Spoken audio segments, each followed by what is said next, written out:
again. Okay. Bog, we did it. We're live. Hello. Welcome. What the hell emote did Kimmy just send? What is that? It's like a pill. What is that emote Kimmy sent? It looks like a little Adderall. What is that? I'm mind flooded. The stream just started. I'm already mind flooded by Kimmy. This is gonna go swimmingly. Hi, hello. Welcome to the M.U.G.E.N 64 Ballot Bash Qualifiers. I gave this thing like 3 different names. Dunks has gotten up and left. He's grabbing a toy. There we go. He got the toy he wanted. He had to grab it carefully. It was near my cords. Hi, this is the pre-stream, even though the official stream is supposed to start in 2 minutes. We're going to take a little bit of time to A, talk about the entrance in tonight's mini-tournament, talk about the rules, and also make sure everything is working, because for Kimmy to join on Discord, I have a few things set up a little wackily. So we do want to make sure everything's good. We want to make sure sound volume's good. When Kimmy hops in, we want to make sure you can hear her. We want to make sure I can screen share to Kimmy without the stream crashing. There's a lot of things we got to test. We're going to do it in pre-stream here. We're going to run down our competitors in alphabetical order here. We're just going to put them up against Kung Fu Man for like a couple seconds for you to get a peek at them. I'll give a quick rundown and we'll move on. I will say, this is the most cursed cast of 16 characters I've ever dealt with in my life. I've spent probably over 24 hours over the course of the last 3 days trying to balance them. I think I got good enough for most of them. The 2 people who move on to the actual tournament may go through further balance testing depending on who they are. Because some of these characters are cursed, and it was a struggle to balance them. Let's start right out of the gate with the person who actually tied for being the winner of the ballot, which is M.U.G.E.N from HoloLive. So M.U.G.E.N, originally I was going to reveal both Peter and Amelia as the winners, because they did get the same number of votes. But the Amelia character is not very good. Of course, all of my mods are not available when I need them to kill this person on site. I must pull the trigger myself. Ban. Click. Anyway, M.U.G.E.N is insane, as you can tell. She kind of just doesn't have frames of animation. She just goes completely bonkers. So the trade-off to that is that she takes a lot of damage when you do manage to hit her. She's like a real-life Sonic the Hedgehog, as you can see. She just skips stages of movement. So there's... I don't know anything about HoloLive. I don't know anything about VTubers. I sent the person who I assumed submitted one of the M.U.G.E.N votes, and I was like, who's the good HoloLive characters? Because the votes also mostly just said HoloLive. And they sent me a list, and none of those characters they sent me had M.U.G.E.N characters except M.U.G.E.N, and it's not good. Well, Gargura also had a character, but it also was like really bad. It was a much worse character. So we're going with Watson, but I don't really like her, so I didn't want to stick her in the tournament. She's gonna have to earn it. She's crazy. She goes really fast. It's a little bonky. You weren't supposed to see this. We gotta get out of there. Don't worry about that. Thankfully, that's just like my entire roster. That wasn't like the roster of people in the tournament. I gotta remember to like cover it up before people out. Okay, now we're gonna get... So we've already started with one wacky person. I already goofed this up. Amelia ground pounds people's moms. Okay, that's kind of what she does to the opponents here. So there's... Okay, Bebop and Rocksteady are a team. They're working together. The way I'm doing this is I'm having the single opponent fight Bebop and Rocksteady as a take turns team. And the way take turns teams, I don't know what the phrase I should be using for that is. Let's just say teams. The way non-simultaneous teams work in M.U.G.E.N is you fight the first member, and then when you beat them, the second, you fight the second member in round 2. So once you've beaten each member once, you win. We're obviously not going to see Rocksteady here because Bebop is going to beat up Kung Fu Man. Now, the issue here is I don't know if M.U.G.E.N's bugged or if this is some, like, it's supposed to be a feature. I assume it's bugged. When the opponent beats Bebop and they go to round 2 against Rocksteady, their health bar doesn't regenerate. To which I was like, okay, maybe that means that, you know, if Bebop wins round 1, his health doesn't regenerate, and it's like Bebop and Rocksteady each have 1 health bar, and the opponent has 2, and like the rounds themselves don't matter. That's like a neat idea. And then I watched Bebop beat one of the opponents in round 1, and he regained his health bar. So it's definitely an unfair advantage to Bebop and Rocksteady. The trade-off, however, is that Rocksteady is a literally unfinished character, which is why I paired them up in the first place. So sometimes he just breaks. And also he's like way worse than Bebop. And I went ahead and just nerfed the hell out of his defense, so he'll die a lot faster too. So basically, if you can get through Bebop, even if you have less health than you normally would going into round 3 or whatever, Rocksteady's going to be a far easier opponent for you to topple, as you can tell by Kung Fu Man actually putting up a fight against him. So, it's very weird, Bebop and Rocksteady, but you get the idea. If you don't, you'll get it pretty quickly. Well, their ice climbers are simultaneous. That's the difference, is you have to beat them by taking turns. Who's next? Who's next? We're gonna see... I'm just, like, going down the list I have here.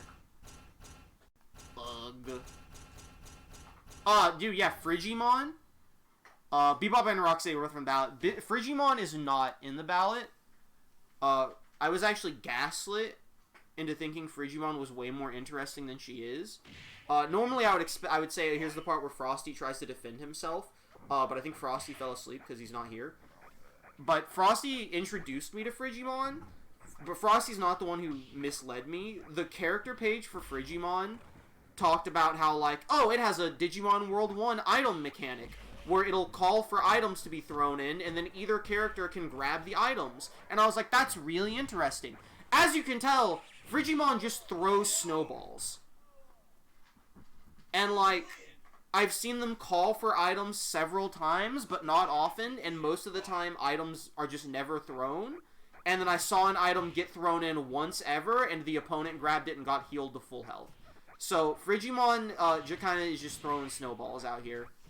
Maybe an item will come in occasionally. I think there's an item that literally just leads to an instant loss if you grab it.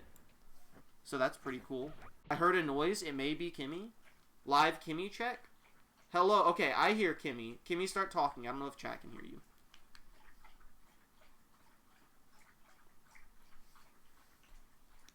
I don't... Okay, I don't think they can hear you, but I'm waiting for confirmation. I think I must adjust my stream settings for them to be... Yeah, there's a feedback. Cricket noises. No, they literally just can't hear you. Well, it's because I have to... I think the last time I had you on actual stream, I was using my old setup, so I have to add a new audio input for my computer. If I can figure out how to do that, I kind of don't remember. Is there like an add audio input? There we go. We're gonna say okay. We're gonna do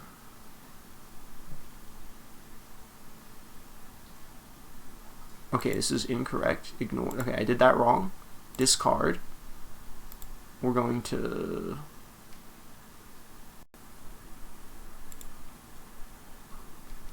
Wait, can you guys hear... No, that's me again. Okay, sorry, that was probably weird echo. Sorry, this is why we have the pre-stream at the start. To get the bugs worked out here. Add. Audio input. I did it wrong again. Add. Audio output, I think is what I'm looking for. Device.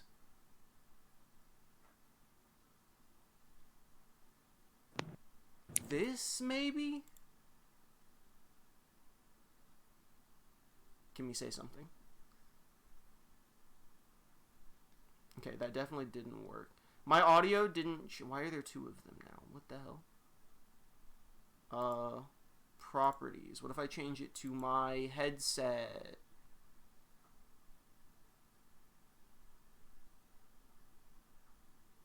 I'm so confused. I don't know how to do this. Remove it all. Remove.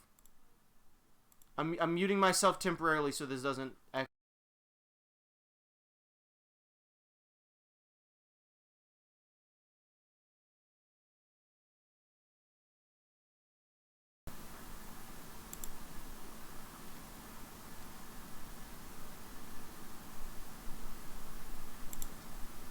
Is default what I'm looking for? Kimmy, say something. No, that's me again. Wait, maybe? Kimmy, talk. What the hell? No, that's definitely not. That's just me again.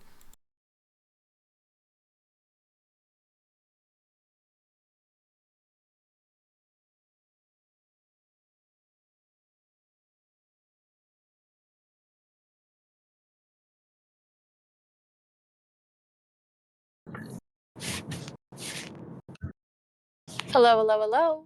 The world is wonderful. Welcome to Cherry's stream. I think we got her. I think we get it.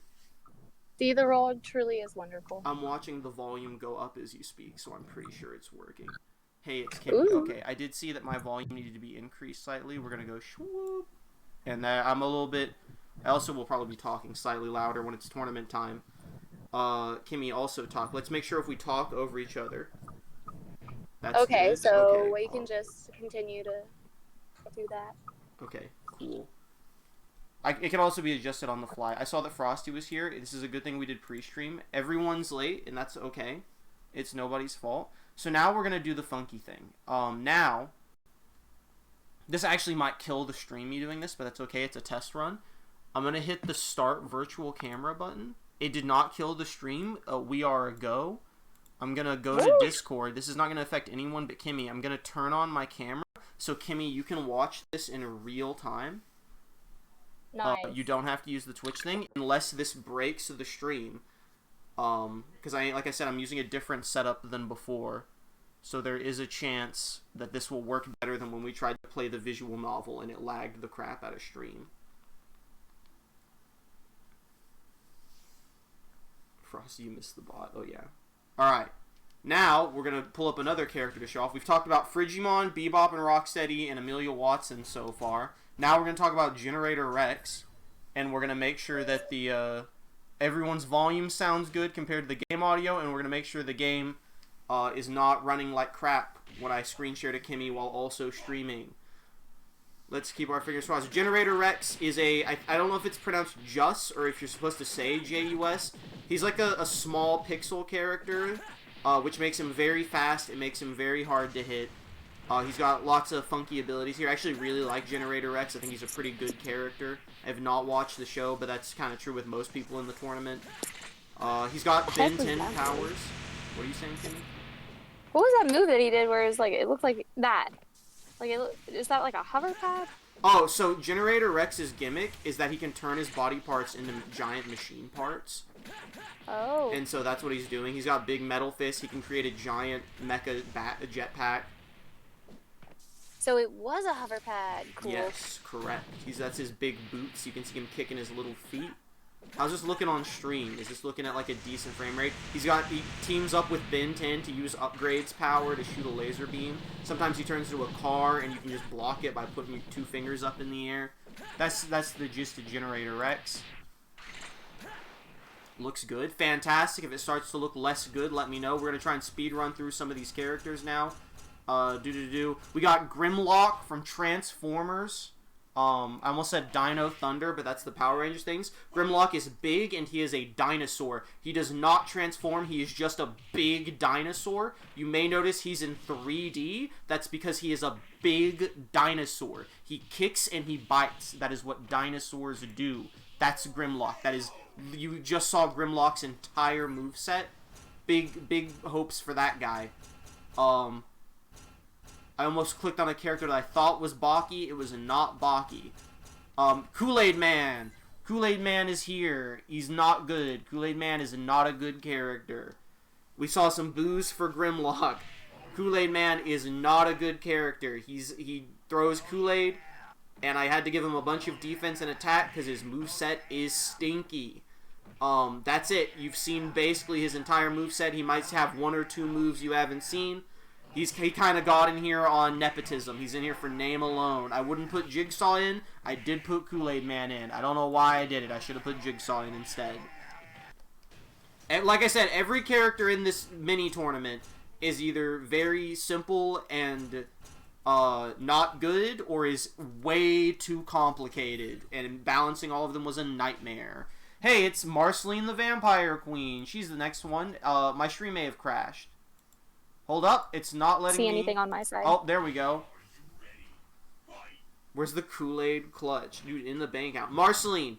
So she's doing some good combos now. Marceline has this quirk where she'll do some really good combos for about half the fight, and then she'll just start playing the guitar and teabagging nonstop until the opponent kills her. And I don't know why Please, I can't see her. You can't see her? Okay. Something went wrong on the Discord end. You're fine. Let me adjust. Let me adjust. This is why we run... Okay, I can see again. You can see again? Okay. Genuinely, I didn't do anything, so I guess it was just a weird thing on Discord's end. You just see the Paco image, right? Maybe it's my side. You just see okay, well, let me load Marceline back up. Here you go. You see this? I can, yay! Okay, fantastic. Anyway, here's Marceline. Anyway, her AI sucks. She is probably the least balanced character on here in the negative side. I could not get her to a positive point that I'm happy with. So I basically just juiced her attack really big and gave her ungodly levels of defense. And we're just going to say she's hard to kill because she's a vampire, but she's more bark than bite, pun intended, and so she's not very good at fighting. As you can tell, she, like, does... Listen, look, she looks better now than when she gets to an actual fight. When she gets to an actual fight, she just won't stop teabagging, and I don't understand. I really like the character, though, so hopefully she starts doing something worthwhile. The big hope here is that I trash talk all of these people, and then, they prove me wrong and they start working. Phoenix Wright is the opposite. He's the least balanced in probably the other direction. He's probably going to win this entire thing. Phoenix Wright's gimmick is that he is going to look for evidence for the entire fight, and then he is going to use the evidence to shoot a billion projectiles at you. Actually, he can also just walk up and start beating the crap out of you like a regular fighter. He decided to do that to Kool-Aid Man here. He decided to not show off his gimmick at all, and instead just start beating the crap out of Kung Fu Man. You may notice that he has a very low attack stat. That's because if he were to do his gimmick of collecting evidence, he would start one-shotting you at base attack power. He also has Maya. He's too powerful. Here comes Maya. Maya runs in and can trip the opponent. She can also serve as a unbreakable block that can stay up while Phoenix searches for evidence. And he can spam her as much as he wants. This is one of his supers where he just yells at you and presents evidence that I didn't see him collect. Normally is to collect evidence. And then you blow up. Oh, he's activated turnabout mode. So this is the weird part. You saw him glow yellow there for a second. That is turnabout mode. In turnabout mode, one of two things will happen. Either he will gain increased attack and defense. You will know this happens because he'll start permanently glowing yellow. There's the judge. That's a full area super. Or he won't glow yellow, which is what's happening right now.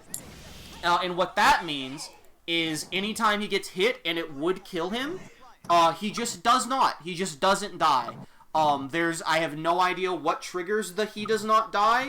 All I know is sometimes he triggers turnabout mode, and then they can't kill him, and they have to hit him like 40 more times at 1 HP before he'll just decide to die. I have no idea how to balance that, so I just nuked his attack and defense, and he still wins most of the time. Hey, look, it's Pingu. Pingu's pretty good. We're in the Christmas stage. You can't really see him very well. Pingu's good. Pingu's fast. He's very bouncy. Pingu is probably my favorite character in this tournament in terms of design, just like how he looks, how he's animated. I think he's a very rubber hose style thing. I think they really nailed the aesthetic on this. I don't know how loud those newts are, but he do be Newton. Pingu's cool. Pingu's cool. That is nothing much to say. He throws snowballs. He rolls around a lot. His newts are pretty powerful. Let's see. Let's see. We looked at Bebop and Rocksteady. I think we're approaching the end of the people in this. I completely forgot Thomas the Tank Engine was in here.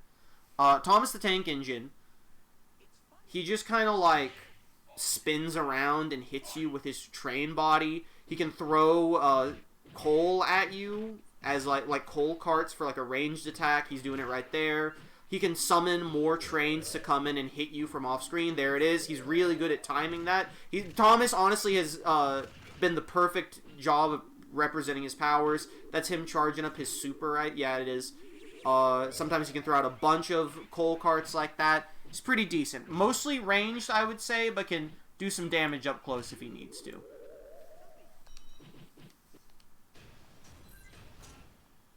Toph. I forgot Toph was in this as well. We got to, like, the wall of mini characters.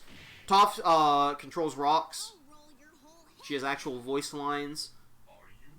I can't hear them. I have a headset on, but I can see the volume go up on stream when she said stuff, so I presume everyone could hear it fine, except Kimmy. Kimmy, you don't have volume. I'm sorry. Toph throws rocks. I don't know what that big rock does, but she can also make a rock wall. She has a super where she covers herself in rocks and charges at you. She can absolutely just spam that rock move she just did, and you get the idea. She's a little slow, but she's very defensive. She does good damage with the rocks. Totoro!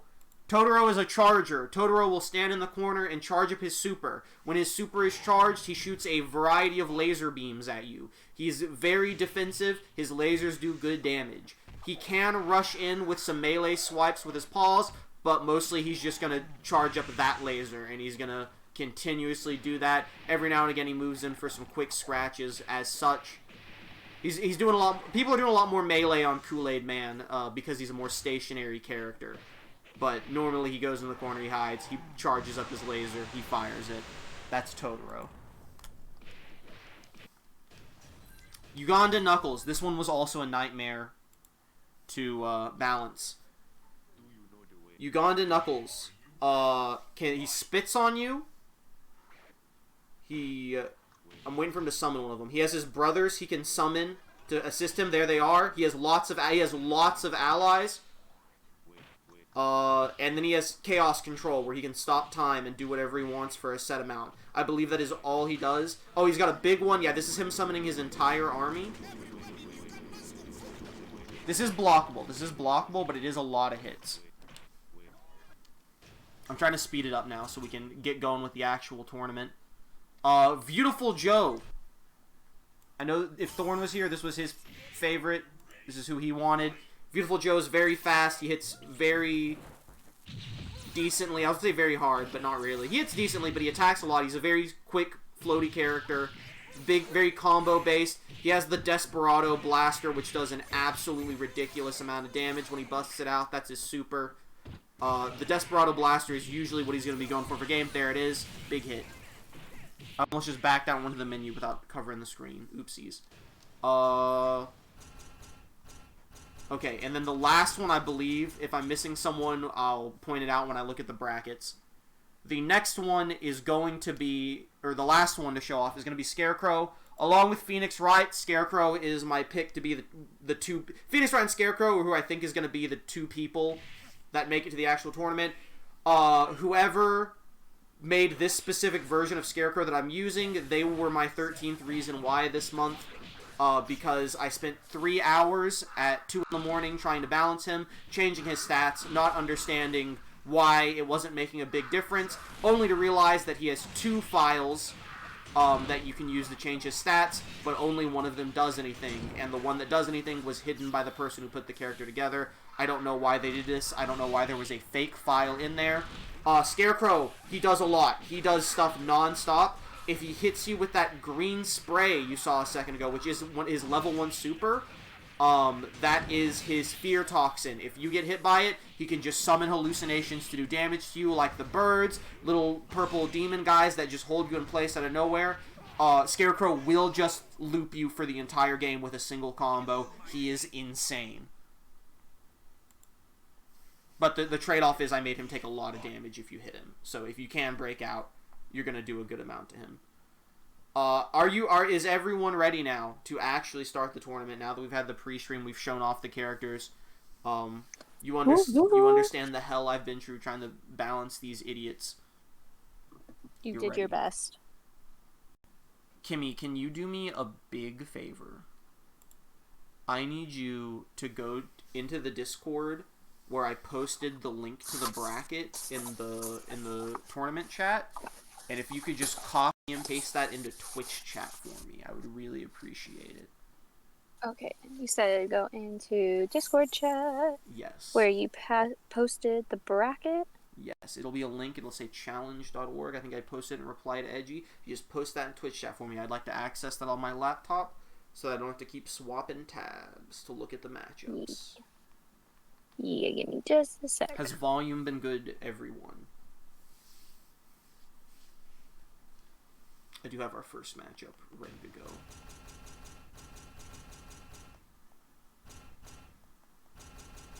Thank you, Kimmy. Much appreciated. You're welcome. That will allow me to... Even if I can't edit the matchups on here, I can at least see them.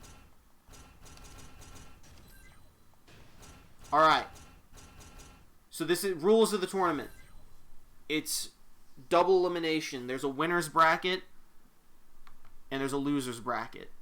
The winner of winner's bracket and the winner of loser's bracket are the two people that are going to be moving on to the actual M.U.G.E.N 64 tournament. That's it. Other than that, it's basic fighting. Best 2 of 3 rounds in each fight. You know how it goes. Their special rule, this game is very glitchy. Some characters are very glitchy. Sometimes they bug out and they make the fight uncontinuable and we have to restart. If you cause a fight to restart where it would have a meaningful impact on the finish 3 times in the tournament, you're disqualified. That's true of the actual tournament too, but that's also true here tonight. So there's about to be an ad break. I'm going to try and get logged in so I can adjust this. As soon as the ad break ends, we're going to start the actual tournament. Can I log in? Why can I not log in? I think I have to go to a different page. Unfortunate. That's fine. At least I have time for the ad break. Kimmy, who are you feeling in this tournament so far while I do this? I'm hoping Marceline gets a little leeway. So that's because she's one of my favorite characters. Very understandable. I tried very hard to get her working. I'm simply hoping that she just fights better against Actual people? Or against actual well, because I competitors? trained her against actual people, but no one that's in this tournament. So I'm just hoping she like actually uses her AI against them. Why can I not log in? I like hate challenge. I need to find another. I wanted to find another bracket maker that I could use. But I spent all of my free time today trying to balance Totoro and Marceline, and I did literally nothing else.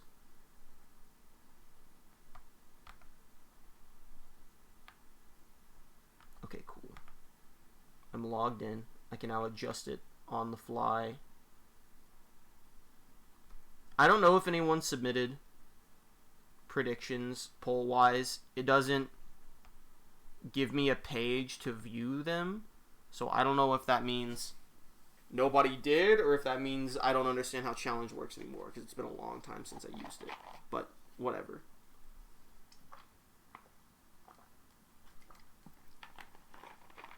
If you had to pick a second character of the Marceline, who would it be? Because there's 2 characters walking out of here tonight.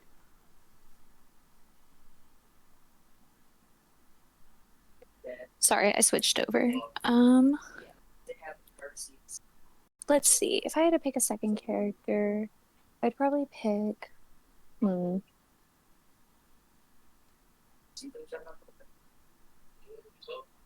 I will say other people are audible in the background. Oh shoot, my bad.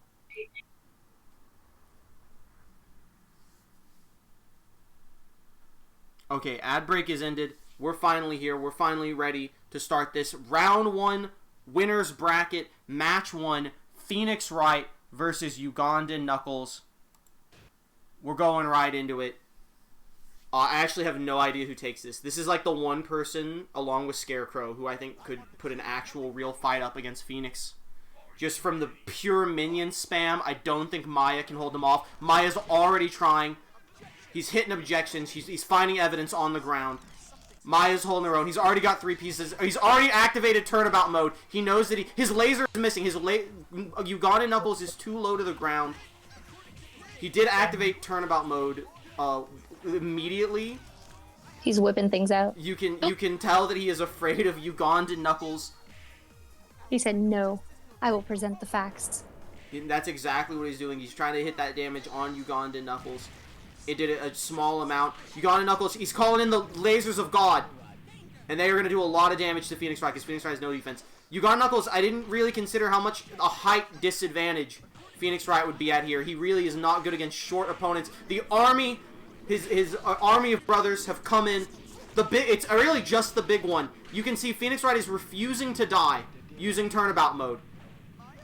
He is at 0 he said, health. "I'll simply jump." I will. Okay, Ugandan Knuckles has Should've kept taken. the shield. Ugandan Knuckles has taken him down once. He should have kept his shield up. He let the shield slip. And it's really like Ugandan Knuckles has the advantage here in that the only way to get through the shield, or he doesn't die, is to just hit him as much as possible. And Knuckles can just do that with his entire army all being an individual hit. Because you don't need them to be strong hits. You just need to get a hit to get some damage through. Phoenix Wright calling in the judge, calling in everything in his arsenal. But Ugandan Knuckles with the spit range. I think this is it. I think Phoenix Wright's going down round 1 to Ugandan Knuckles. I mean, he's out. It just means he'll have to win loser's bracket. He's on turnabout. He's on 1 HP. He's trying to live it. He's getting the evidence. Here comes the army, I think. Oh, no, it's Chaos Control. It's over. He's setting up. He got him. Ugandan Knuckles with a clean 2-0 victory against Phoenix Wright.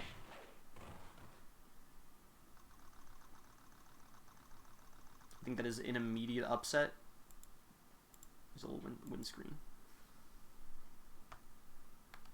Edgy is not going to be happy about that one.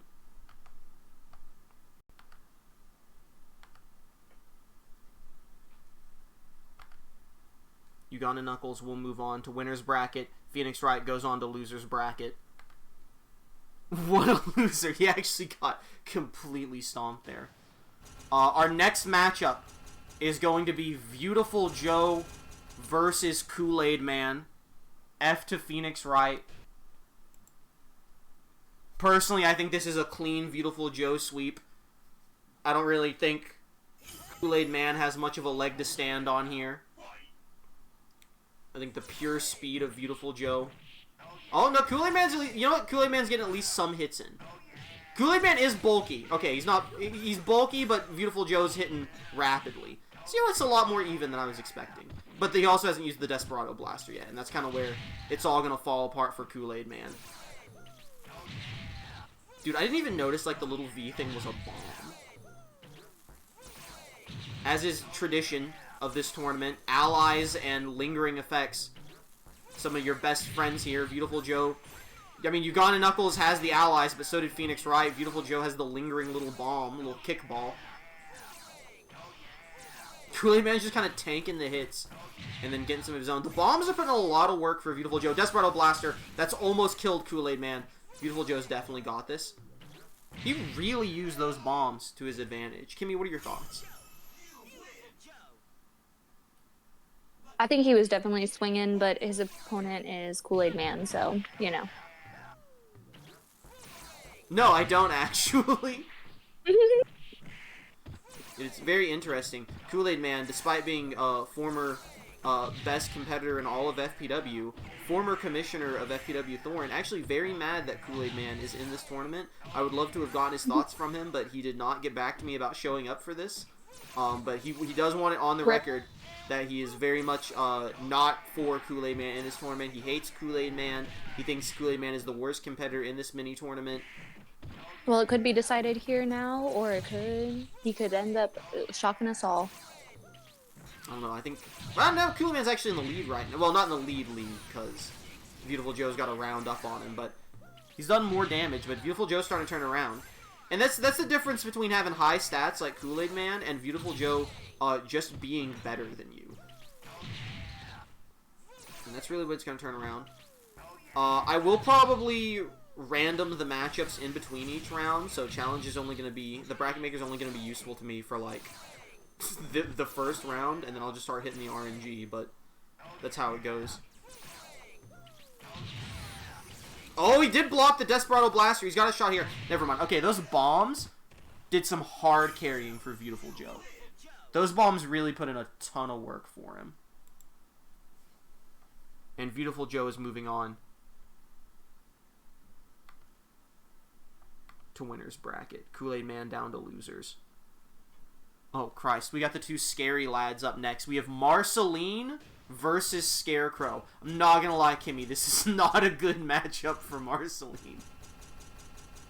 Well, you know what? I did think Phoenix was like the #1 person to win. And maybe I'll be wrong. Maybe Scarecrow isn't the #2 to win. Maybe Marceline is the #2 to win.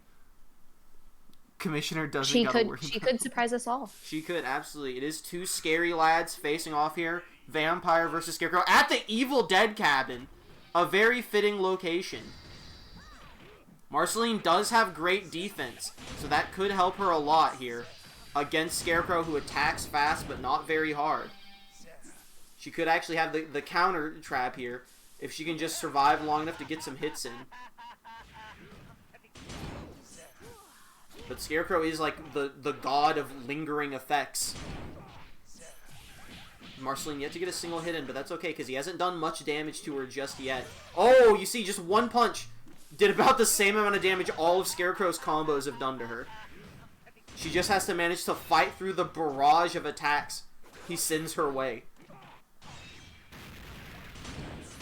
W location. Dude, this map is really good. I love Evil Dead cabin map. It's honestly very fitting. It is. This is like a weirdly fitting matchup for round 1. Listen, you know what? And the randomizer is based for it. We have enough scary guys in the tournament. We don't really need both these scary guys to move on. They could... Oh my god, that super did so much damage. They're back. I thought Marceline was doing like... She was in like a big lead there, but Scarecrow turned around with his super. This is actually way more back and forth than I was expecting. This is the best match so far already. Oh, he got her with the Fear Toxin. This could be it for Marceline. The Fear Toxin does allow him to go sicko mode. Wait, she flew away. Oh my god, she just slammed the guitar from way up. I didn't even expect that. She's one hit away from taking him out. She's one hit away from taking him out. Oh, can she swing it? Can she get it? She has to get it. Do the overhead shot with the guitar. She got him. Got it. Marceline took round 1 against Scarecrow. She's letting it rip. See, she could surprise us. Dude, she absolutely could. Dude, she was not teabagging in that fight either.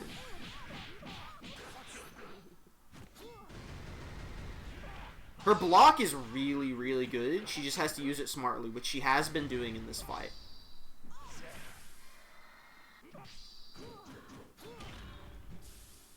Okay, I thought he got her with the Fear Toxin again. And I was about to say, getting the Fear Toxin this early, not good. Uh-oh, am I still live? Quick, am I still live? Check. Okay, I think I am. I saw Twitch buffering for a second, and that always, like, panics me when it happens. Because unlike my old setup, I don't have a little meter that tells me I went offline anymore. But I think we're still good. Is this just extremely bad? Yes? Alright, Pog. Who's chat rooting for? In the entire tournament. Like, in this one and in the tournament itself. The mini-tournament. Marceline. Marceline. Yeah, the Smash Brothers Marceline thing going. In terms of, like, to go bias mode for a second, I think Pingu would be really good to have in the tournament.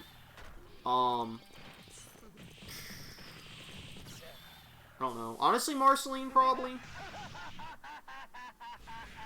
There's, like, a few decent ones. Pingu, for sure. I kind of forget everyone that's in this. Yeah, Ultra wants a Generator Rex. I'm gonna do a quick look at the list again. Marceline still in it. Oh.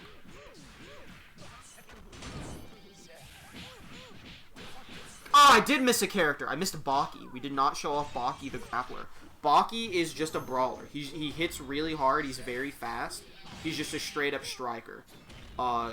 There's not a ton to show off about him. He has like a super move he can charge up that allows him to heal a little bit, but it's not like a broken level of healing. It's just like a little bit of healing. So it is pretty balanced. Oh my god, she just pile drove him into one. She caught him mid-air with the pile driver. Marceline takes round 1, defeating Scarecrow. Both the 2 top seeds. Dude, out. see, you were talking smack, and now she's in. Dude, I was talking smack. I'm glad I spent 4 hours balancing her. It paid off. Dude, those were legit the 2 characters that I spent the most time balancing fighting each other, and it was the most even fight. So I'm glad at least my efforts were not in vain. Now for 2 people throw things at each other for 1 minute. Frigimon versus Thomas the Tank Engine.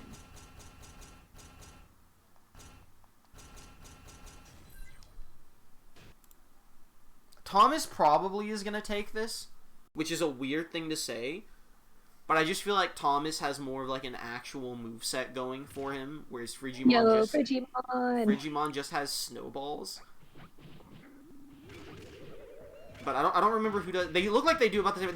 They literally are just pummeling each other and watching the health bars go down at a similar rate. Didn't see Thomas either. No, I definitely showed off Thomas because I remember him showing off his moves in perfect sync with me mentioning them.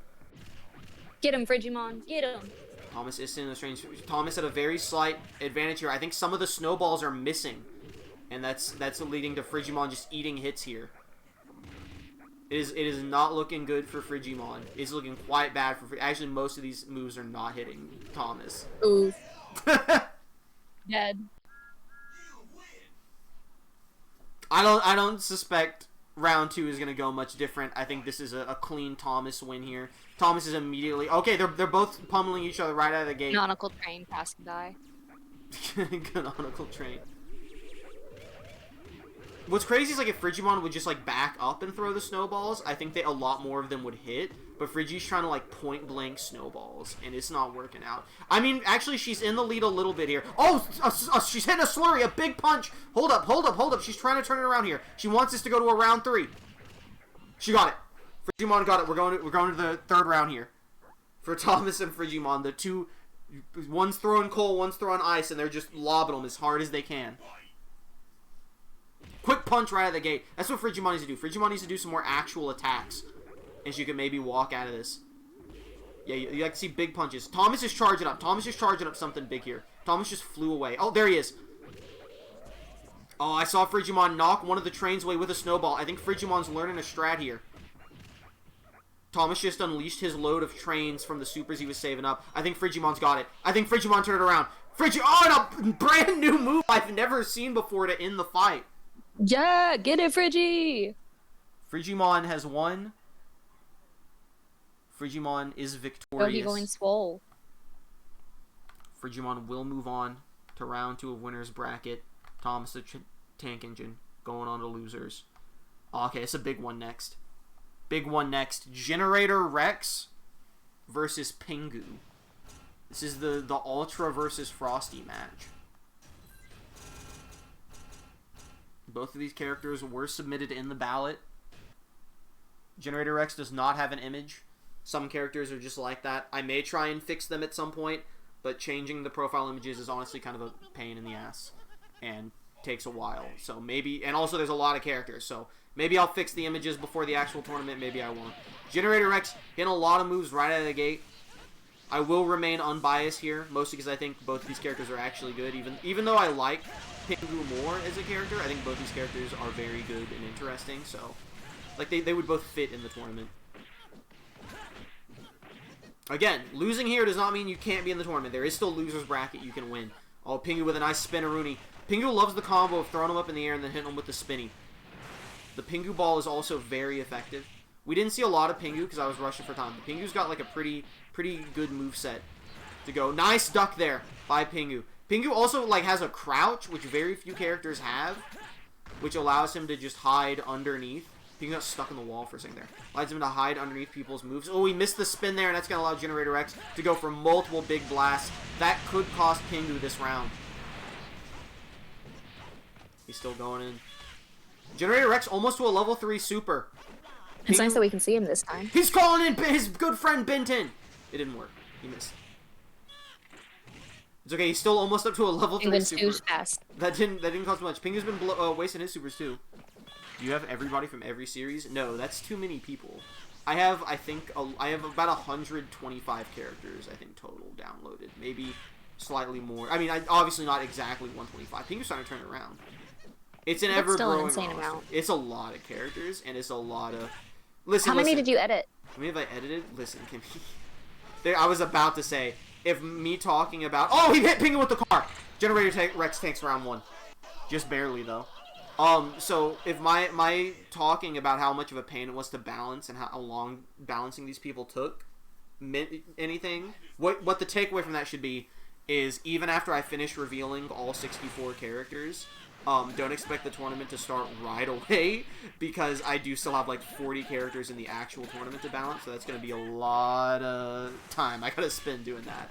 I'm gonna do it quick because now that I'm done with this, I can start spending time balancing them.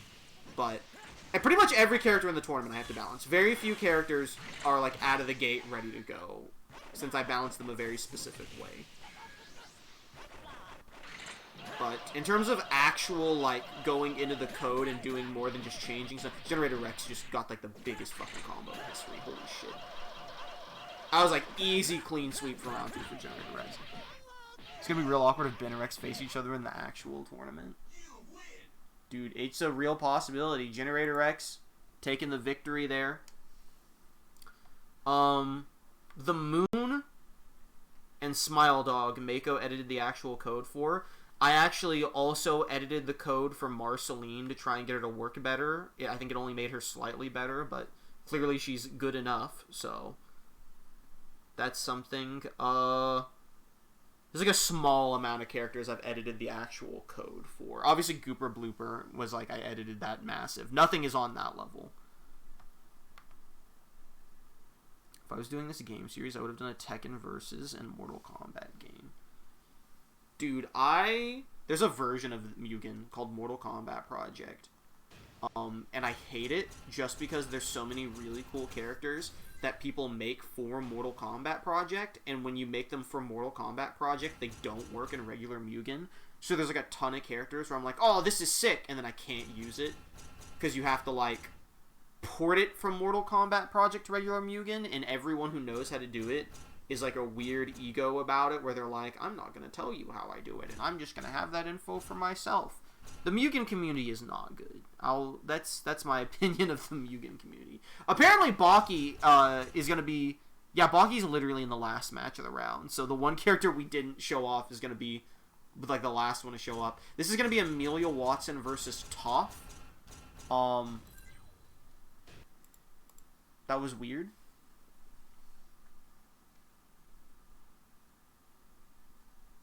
I guess that like a weird delay.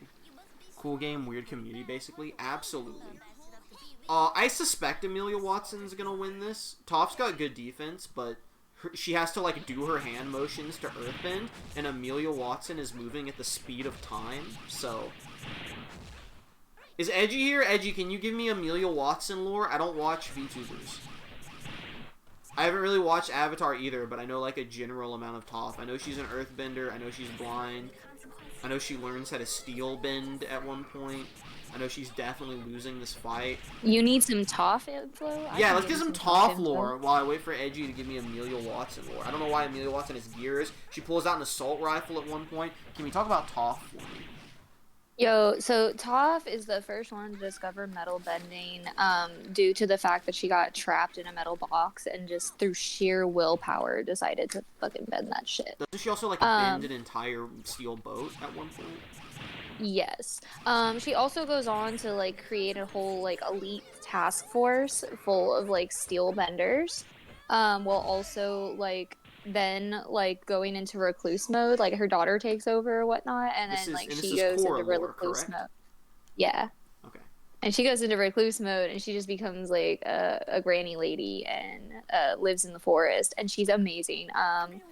Her sense of blindness does not work in sand. Like her like sense of like seeing doesn't work in sand, so if she's ever in a sand environment, she would kind of be like effed because she can't see or feel anything. I didn't realize she had a different way of seeing. I thought she was just regular blind. Nah, so she's blind, but she sees through the vibrations in the floor. So like every time someone moves, she can feel them And through the earth, which is why she's always barefoot. that makes sense because sand would dampen vibrations because it's individual grains. Uh-huh, exactly. I still have no idea what her summoning the big is. Kimmy, I can hear background noises again. Oh my bad. No, you're fine. I just don't want people to be having private conversations and I'm showing up on stream. Toph, I would like to see you do better in losers. You did get obliterated by Amelia Watson. I probably should have suspected Amelia Watson as a top contender just because she's like functionally broken as hell.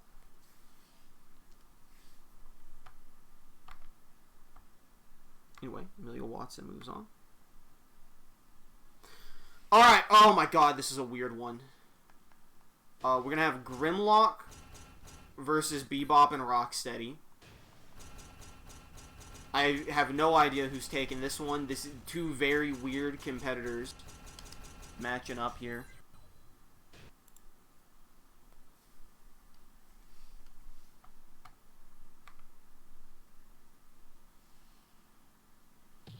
Bebop's literally running circles around Grimlock. Oh, they're going to be fighting in Mementos from Persona 5. What a fitting place for Grimlock and Bebop and Rocksteady to have a battle. Robo Dino and Big Bulldog? He's a pig man. Oh, he's from Teenage Mutant Ninja Turtles. Oh, Bebop and Rocksteady are like a team of bad guys. They're usually like henchmen for people. I think if I don't know about TMNT lore. This is where Ultra would step in on TMNT lore. I think they were humans who got mutated into a pig and a rhino, respectively. Okay. I think that's the Bebop and Rocksteady lore. Could be mistaken. They could be a pig and a rhino that got the Ninja Turtle goo on them.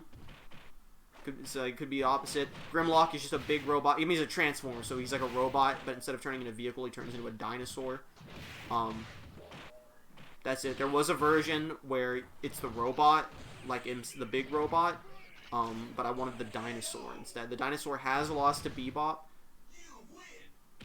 Bebop disrespectful in the open ending there. So as you can see, Bebop healed the full. So it's not looking good for Grimlock, who now has basically one health bar. Okay, Bebop has obliterated him. I think this is just an easy win for Bebop and Rocksteady here. Bebop does not want Rocksteady to ever come out. Rocksteady is the weak link of the team. If Bebop can just clean sweep every fight, it's so much better for them.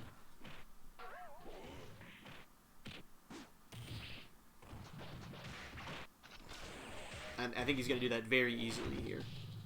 Grimlock's getting some moves in. He's spamming. He's spamming in the corner. Bebop's breaking out. Bebop's breaking out. Grimlock's trying to get him in a stun lock. He's doing the chompies. That bite is very powerful. If he ever catches you not blocking that bite, they were Street Gang members mutated by Shredder. Bebop really did cook. The Bebop is so good. Listen, I like the idea of Bebop and Rocksteady, but if I had to cut Rocksteady, that was fine. Bebop was staying in no matter what. This Bebop is so good. That's why he's like the first one on the team. Sorry, his win animation says I just want to dance. The Bebop is so good. Anyway, Bebop and Rocksteady move on to winner's bracket. Baki and Totoro is the last match of round 1 winner's bracket. We did not see any of Baki in the pre-stream. We're going to see him now just start wailing on Totoro. I think this is probably going to be a clean Baki win. I think Totoro doesn't do very good against close range people. Sorry, my Twitch chat just decided to get wonky on me, so I'm trying to fix it. I do it like this. That's exactly how I do it. And I fix chat this way. There we go.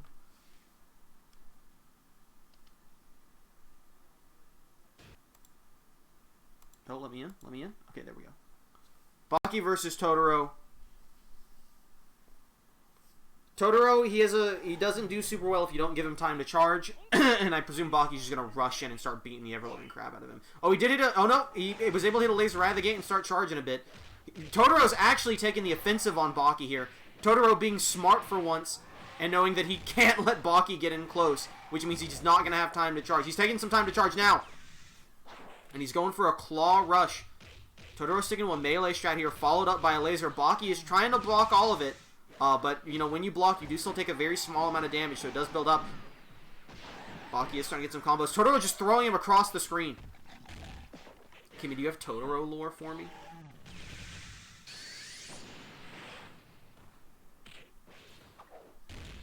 Damn, Rip.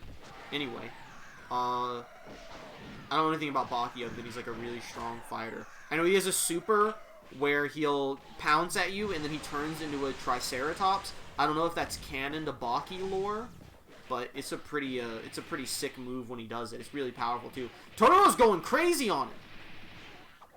Dude, Totoro's kind of showing up here. Oh, Baki. This is the Baki heal move. He's going to interrupt Totoro's attack and gain a little bit of health back. Like I said, it's not a lot of health, but it did interrupt him there. It looks like it may have increased his stats as well. He is glowing red with fury. This could be Baki's chance for a comeback, but Totoro is not going to let it happen.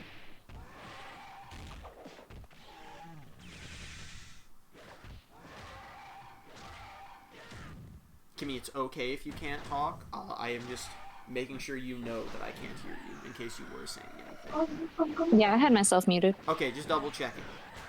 Yeah. Totoro throwing him across the screen with the belly slam. Oh, wait, Baki. Baki could turn this around here. Totoro. Oh, the Triceratops for the win. Baki barely taken round one with the Triceratops form. I forgot to mention, Totoro also can use a little bit of his super bar to use his stomach to bounce you away from him when you're attacking him. Okay, Baki just hit a suplex on Totoro's tongue.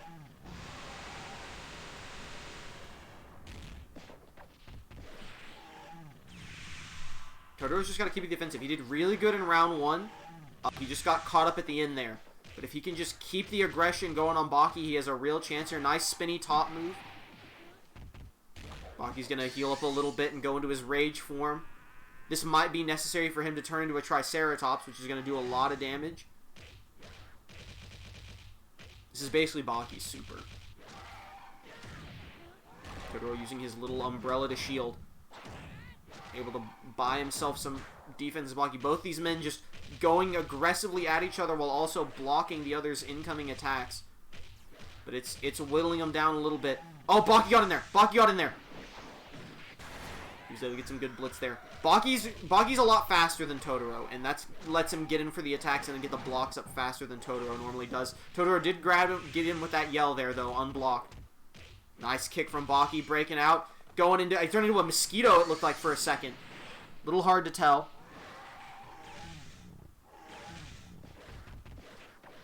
Now, unfortunately, this game doesn't have a pause, so an ad break incoming is very unfortunate. But we're going to have to let the fight just play out. Maybe they'll end it in the next minute and a half before the ad break starts. Probably not, though. These two do be going at it. I guess if Baki wins this, it'll just go. But it looks like Totoro's taking round two. Big blast. Totoro got round two. Is Trey a little ahead, or is it just me? That would be very strange. Ad break. The ad break has started, but unfortunately I can't pause the fight, so it will simply keep going. Baki's obliterating him.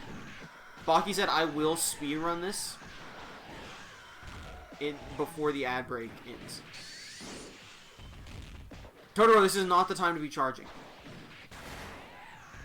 He was able to bounce Baki off of him, but he's not doing the smart thing here. Nice spin there. Totoro's trying to fly away from Baki. I've never seen him fly that much before. Okay, that big laser did a lot of damage. Totoro has a chance. No, mosquito hit. It could be over. No, bouncing him away. Totoro's got to keep him on his toes here. Big yell. Baki's got him in the corner. He's comboing him. This could be it for Totoro. Nope, Totoro bounces him off. It gets ever so closer each time. Looks like the ad break will end before the fight does. Right, Triceratops! He hit Triceratops right as the ad break ended. That was a great match. Baki is going on to winners round 2.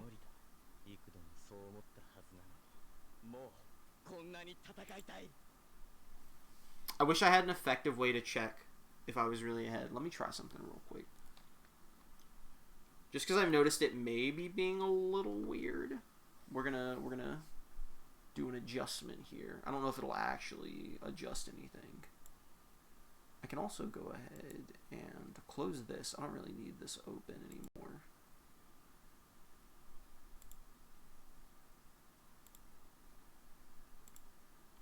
I can try just going bloop, bloop. There we go. I don't know if that did anything, but an attempt was made. If it seems like I'm particularly ahead, let me know. Because that would be weird for it to desync in real time, but it's not impossible.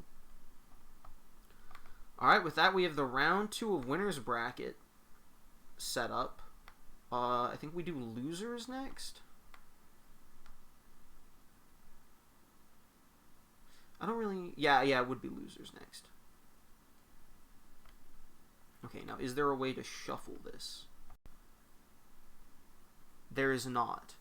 So we're just going to get our good old reliable random.org to reshuffle them. I love when I try to go to a website and instead I get ad block telling me that there's an update, but I don't care because I'm trying to go to a website. Round 1 opinions. Speak your voices now while I get the randomizer ready.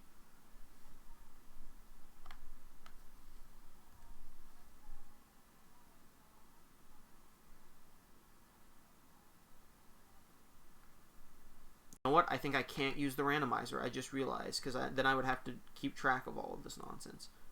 Alright, we're going to actually not use the randomizer. We're going to just let however the brackets lined up decide how this goes. And I'll try and find a better bracket maker for the actual tournament. It's still fully randomized, though. The 2 I wanted to win won. Isn't that how it... That's a big W. Alright. So we're going in now. We're going to start with losers. We're going to get into real eliminations now. Whoever loses this is gone. It's going to be Phoenix Wright versus Kool-Aid Man in losers bracket round 1. Loser is Dunzo.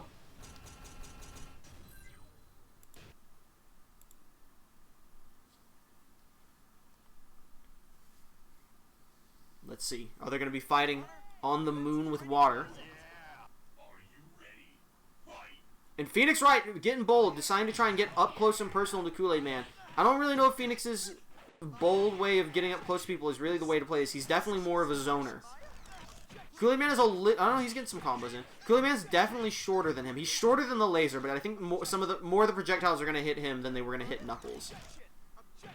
Kool-Aid Man also doesn't really have the speed going for him to stand up against the turnabout when Phoenix Wright activates it.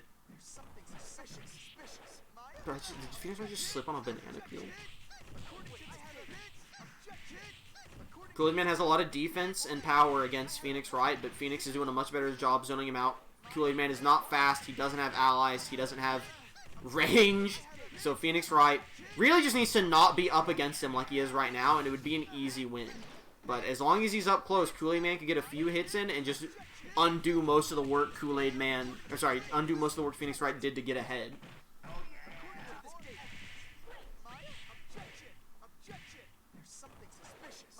Listen, I need Phoenix Wright to win here. Like, I'm not like I think Phoenix Wright's cool. I think it's a fun gimmick. I like Kool-Aid Man's here in name alone. It's time to get him out of here. He showed up. We said, look, we put him on the poster. We said, look, everyone, former greatest FPW world champion in history is here. Come see him in action. And he phoned it in. He showed up, and he got his paycheck, and he put on a terrible show. And it's time for him to get double tapped and taken out of the tournament. And Phoenix Wright's gonna be the one to do it. Phoenix Wright and whoever it was in round 1. I've already forgot who beat him in round 1. Anyway. big win. Phoenix takes round 1. Phoenix is probably going to take round 2.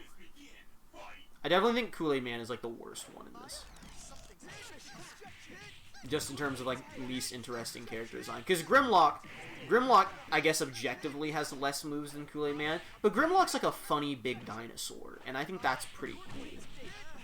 I like seeing big funny robot dinosaur.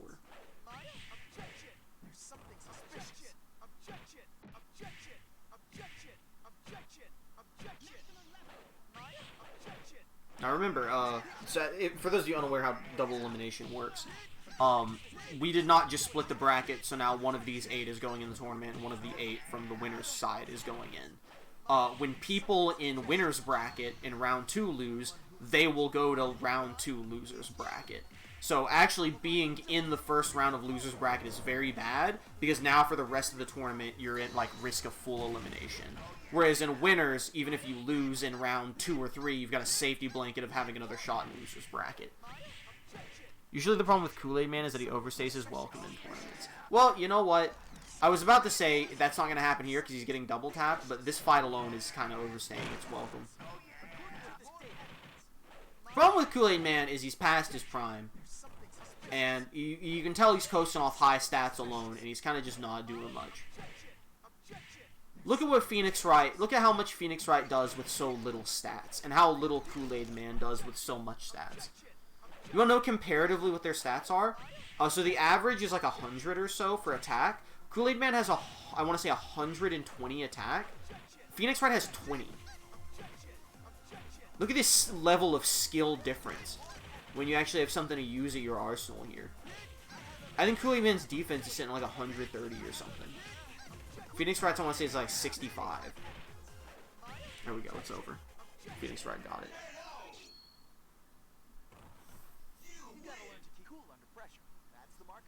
I was finally gonna slam the ground. Look, I'm so well prepared for such abuse.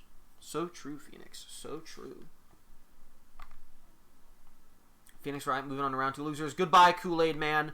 The first person eliminated. Now we've got Scarecrow versus Thomas the Tank Engine. Probably Scarecrow would be my prediction here. It feels like right now, like round 2 losers, where we're gutting some people. We're figuring out who doesn't belong, and we're getting rid of them real quick. Oh, they're fighting on the NBA basketball court. I don't know. You think this would give an advantage to Thomas the Tank Engine, or not? You know, does that hurt his tracks, or does the smooth form give him a lot of traction? You know. Now I will say, getting the fear toxin twice right out of the gate, Scarecrow's already going crazy on it. Thomas has not had much time to get anything done. He is going to try and get a few lobs out, but Scarecrow interrupts the super. Sprays him with the fear toxin again. Scarecrow is just keeping that fear toxin on him. Thomas has seen enough, and it's time for him to go. And Scarecrow is going to help him see his way out. There's only so much I can say about a guy. Oh my god, oh my god, he did so much damage to Scarecrow, though. Okay, maybe it's actually, like, super important that Scarecrow keeps up this pressure. Because I forget how low Scarecrow's defense is. Because he does so many attacks and combos, I had to make it where if you break out of the combo, you do a ton to him. Scarecrow needs to stop those trains from coming in. If Thomas can start his, like, rush of, like, throwing coal at Scarecrow, it might be over just from that move alone. Dude, these trains coming in. Scarecrow's in trouble. Scarecrow's in trouble out of nowhere. If a train comes in from off-screen, it's over. Okay, Scarecrow made it with just the sliver of hair. Just a strand of hay. Did Scarecrow survive round 1 here? Thomas really needs to start spamming out his friend trains. He did block the fear toxin this time. This could give him a real chance to get some aggression going. Because the main thing that makes Scarecrow so good is those little demons that come out and just hold you in place like that. And unfortunately, that's going to allow Scarecrow to get the fear toxin going right away. But Thomas is bulky. He's got time. He just needs to start getting some projectiles, some allies out there. He's gotten better at blocking the Fear Toxin on the way down. Scarecrow needs to quit trying to get fancy with it and just spray the Fear Toxin. Oh, he is getting him in the corner with that goo puddle. That was a lot of damage. Oh, Thomas is rushing him. Okay, he did not manage to break through the block. If even just a few of those had hit, it would have been a lot of trouble for Scarecrow, who does get the Fear Toxin. I think Scarecrow probably pretty safe here. Thomas is going to have to start hitting some combos if he wants to win. But it's looking like Scarecrow. It was touch and go in that first round, but Scarecrow's going to pull out here. Pull through. Oh, here, wait, hold up. Thomas is trying. One last gambit from Thomas. One last gambit. Oh, the flamethrower lights up the coals and takes Thomas the Tank Engine out. Thomas gone from the tournament. Scarecrow moves on. Speaking Spanish.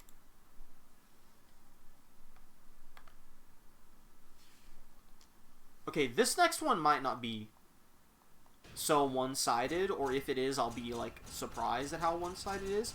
Next up is Pingu versus Toph. Now, this is a painful one. A character someone really likes, one way or another, is going down here. You're like a second ahead. That's so weird. I have to imagine maybe that has to do with screen sharing to Kimmy. Kimmy, if you're in a situation where you're not able to talk on Discord, do you want me to just end the screen share and you can just watch and use the Twitch chat via Twitch? You called out the Yeah, that might be better. Okay. I did. Kimmy unmuted, and obviously we all immediately heard it. That's okay. So after this one, I'll end the screen share and see if that helps resync it up a little bit. But we gotta let this one play out again. I don't have a way to pause the fights. Pingu doing a great job of rolling underneath the rocks. However, he is still getting a little... He's trying a little too hard to get fancy with the little spinneroonie upwards. He's newt spamming. He is massively newt spamming. Oh, but she caught him with that rock platform. Big blast there. Oh, they're just kind of fist fighting now. Pingu does not want to give her a chance to spam her rock projectiles. But she doesn't need his permission. She's going in with a rock body. Pingu just stared that one on as it hit like a truck. Oh, she blew up the rock. That's what it does. She finally used the big rock. This is actually very close. Well, now that Pingu knows what the big rock does, he needs to know to avoid it. Nice snowball lobbing. Oh, his newts do not destroy her incoming rock projectiles. He keeps trying to get fancy with it, and it's not working. It could cost him. No, he got her with the Pingu ball.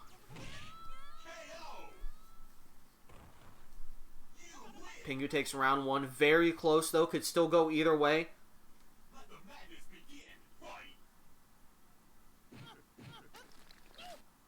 Pingu, you do not want to start a projectile battle with Toph. Oh, super Pingu ball! He missed most of them. That's unfortunate.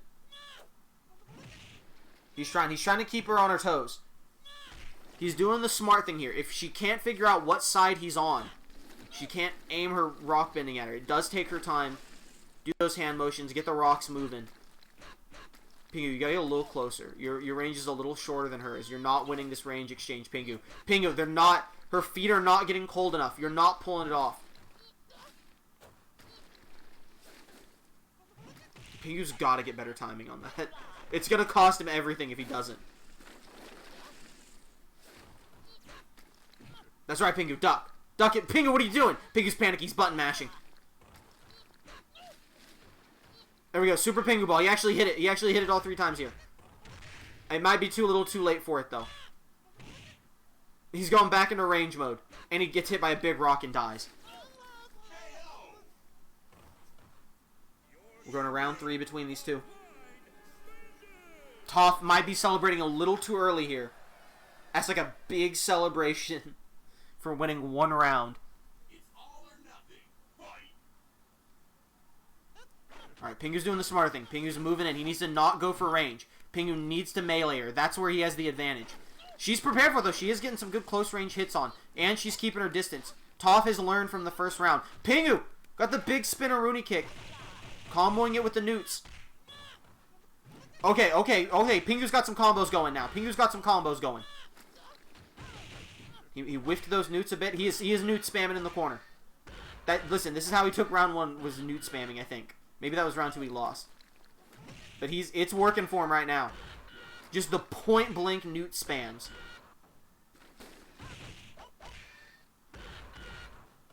I think he's got her.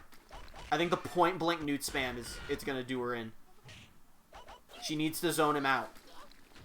She's trying to keep her distance, but he's just so close and newting non-stop. He's blocking perfectly. Big block there from Toph, and he gets her. Pingu takes the round. Pingu moving on in loser's bracket. Toph is eliminated.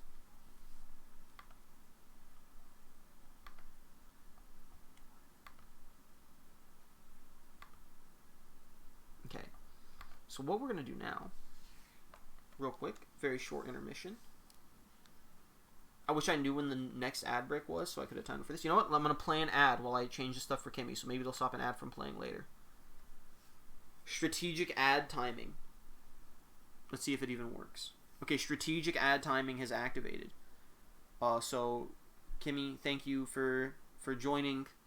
I'm going to disconnect from Discord. I'll see you in the Twitch chat. I appreciate your company nonetheless. I have disconnected. I closed Discord. I super closed Discord. I move this over. I stop my virtual camera.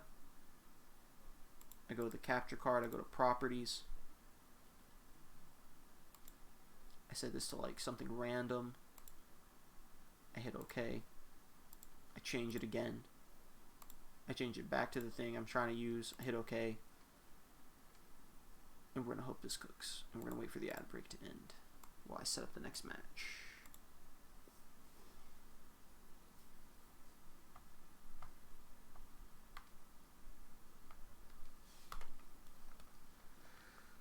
Ooh, let's see.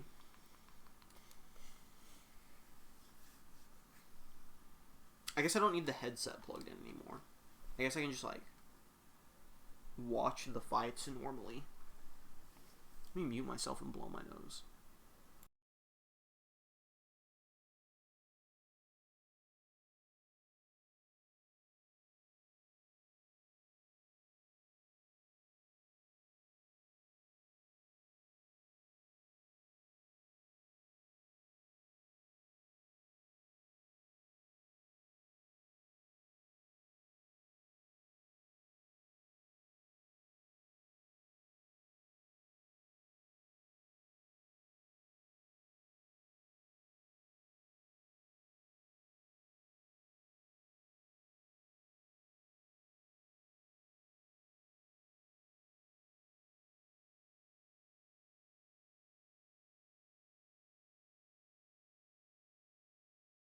Okay, and we're back. And next round, final match of round 1 losers bracket is going to be Grimlock versus Totoro.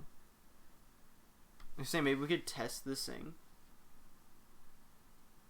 I left to a different room earlier, but kids followed. Kids do be doing that. We could do this. Hold up. We could attempt the sync this way. Because I can show you like the regular menu. 1, 2, 3, 4, 5, 6, 7, 8, 9, 10, 11. That should give like a general idea, perhaps. It definitely seems like there's a lot less of a delay between me doing the action and it showing up on OBS. So I'm thinking we're a lot better now. It's weird that Discord screen share didn't mess up the stream. It just made me... It like gave the video a slight desync. And maybe even ending screen share didn't fix that. It may have been me doing the little reset thing I did. Or maybe it didn't fix it. Maybe chat's about to say, actually, you're still super desynced.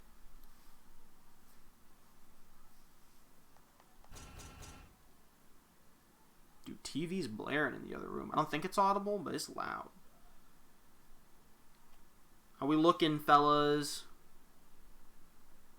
I think we're better. Alright, I mean, we'll figure it out in real time. Is Grimlock versus Totoro for the last match of round 1 losers?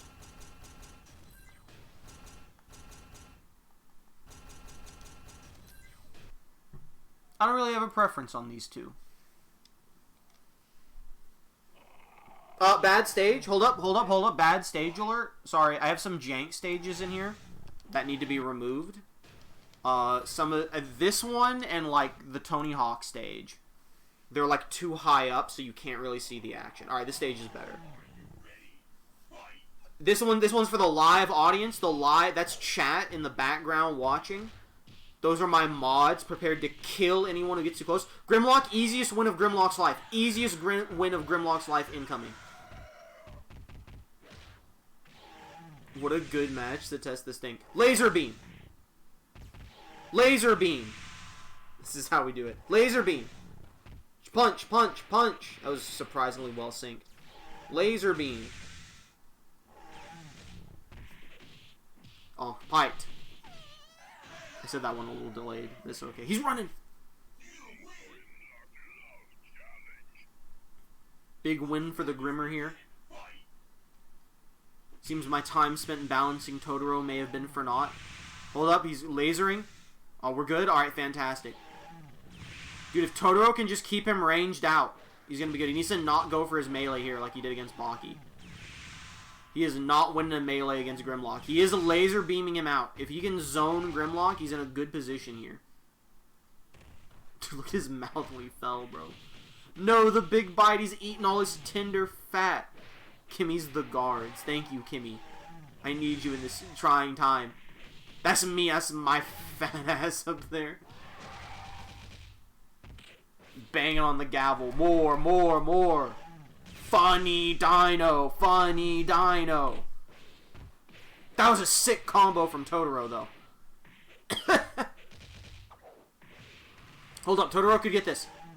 I thought he was going for the big laser. Big laser takes it all, but he doesn't have his super filled up. He's trying. No! Don't get bit, Totoro. Oh, Totoro got cocky. You do be yelling.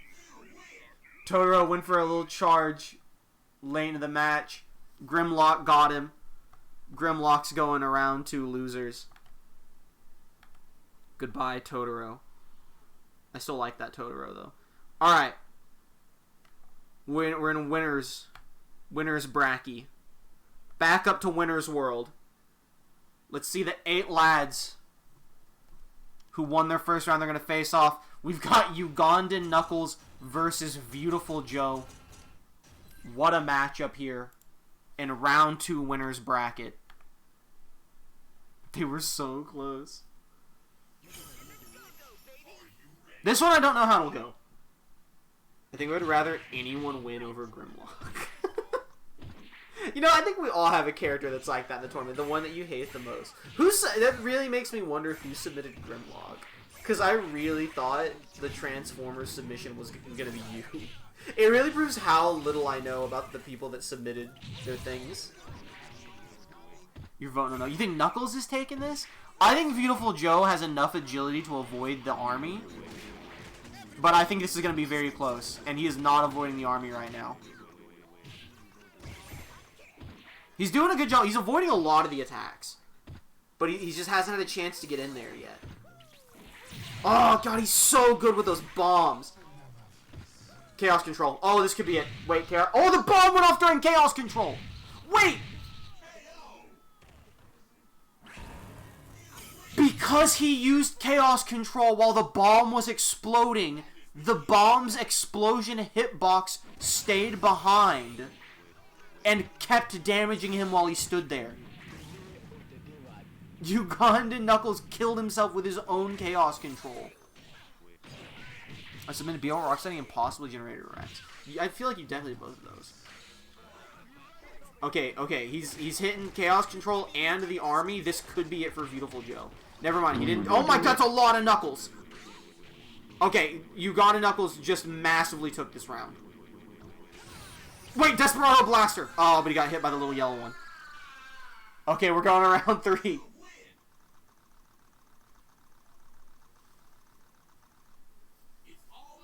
Very close.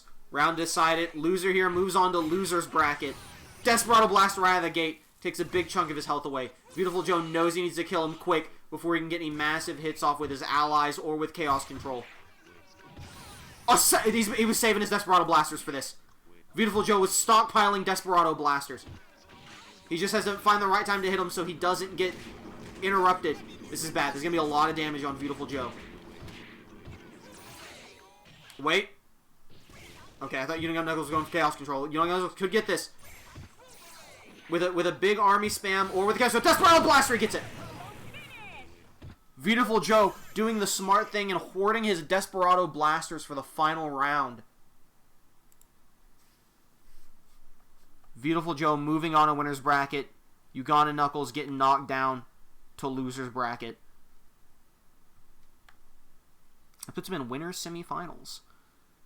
Okay, next up. This is going to be a hard one for some people. This is Marceline versus Frigimon. Now, I will say, I think this is an easy Marceline win. I think this is going to be a clean Marceline sweep. I can't undo it. There we go.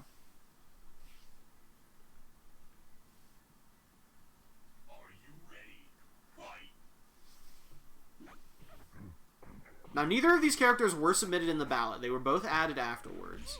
I think 5 characters were added, not from the ballot. Kool-Aid Man was one, and he's gone.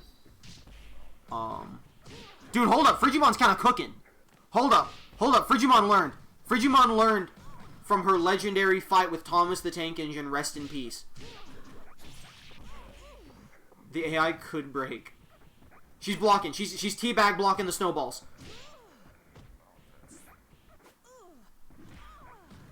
The Frigimon's going sicko mode. He's hitting the gritty. Nice guitar smash. Oh, knockout punch from Frigimon. Great showing. Phoenix Wright. No, not Pingu. Phoenix Wright, Scarecrow, Kool-Aid Man, Frigimon.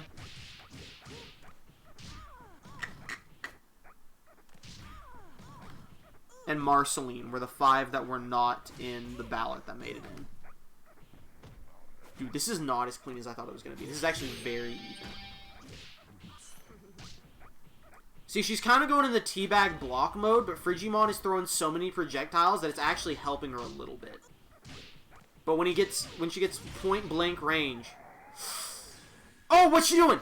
She went to bat mode. Bat mode. She's still not very good in bat mode, but 1 hit will probably end it. Okay, 2 hits is going to end it. She's got to hit bat mode quick. She's got to do a swing. Okay, I actually didn't know who got it there. I actually didn't know who got the win on that one. We're going to round 3. Winner's bracket round 2 is getting tight. You can start to see people showing up here. Honestly, forgot all I submitted. It was all in one ballot. Live ballot reaction. Hold up, I think Frigimon's taking it. Frigimon's getting a lot of damage off early. Oh, she went for a big spinning axe smash, but it didn't work out for her. He was able to hit her with an upward snowball. Bat mode. Bat mode is really powerful, but she's not good at using it. She's doing the teabag dance. That's where it all goes downhill for her. This is where the AI falls apart. She's trying. She's really trying the guitar smashes. I think Frigimon's taking it. Frigimon got it.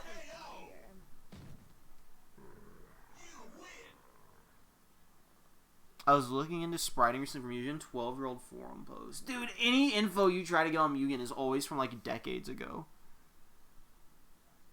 Except for my cryptid one.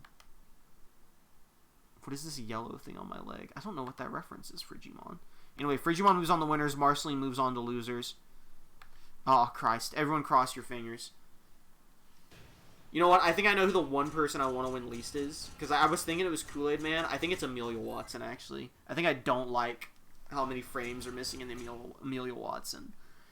And it's going to be up to Generator Rex to try and take her out from winners. It's Amelia Watson and Generator Rex. I don't know. I think Generator Rex can do it. Because Amelia Watson, I think, takes a lot of damage if you hit her.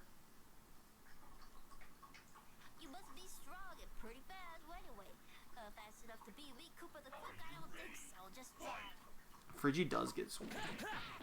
Okay, Generator X is going on quick dunks. He's doing a big drinky. He knows this is the fight he's got to be well thirsty for.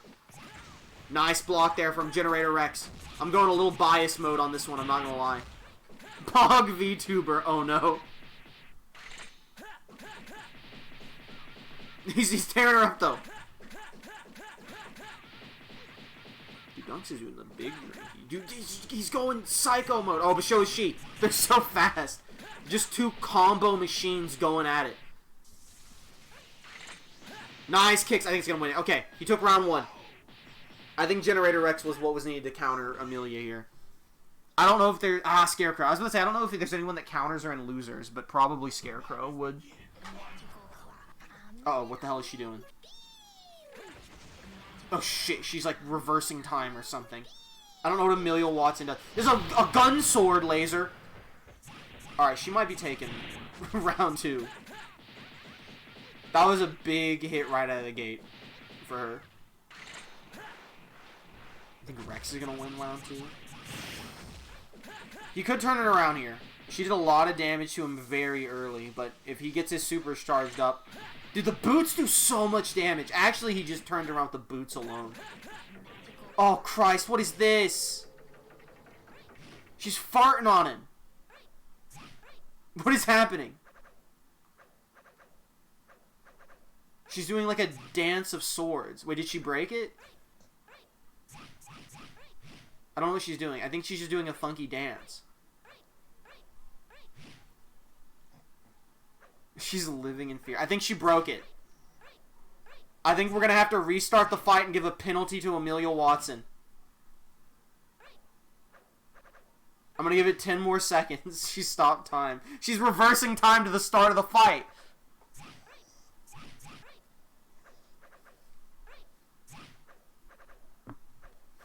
Alright. Yeah, it's broke. Alright. Ah! Don't look. We're going back in. 1 penalty to Amelia Watson. 2 more and she's disqualified from the whole thing. And we gotta just restart the fight. They just gotta go back in from point 1. Watch her win the whole thing now. And of course she breaks time and we get sent to the Lavender Town stage with no inside.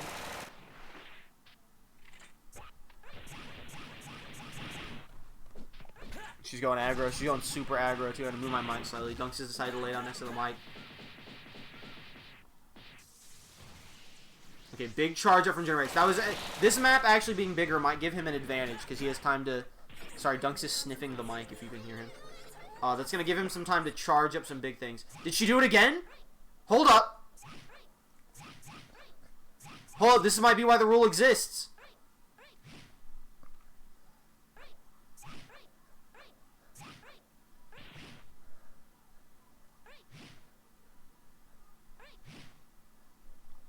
Give it another 10 seconds.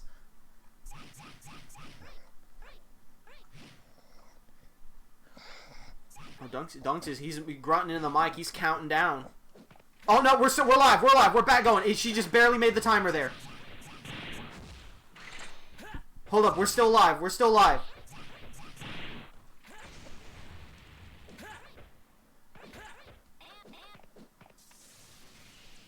Generator X came too, and it might be for the worse for him. Dunks, I'm sorry if you can hear Dunks. He's literally right next to the mic. She got the gun out. Alright, she took round 1 here. I know, Dunks is nice at...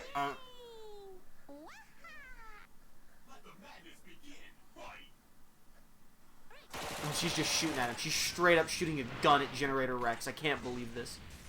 Alright, he does have his level 3 super. He just needs to find the right time to use it.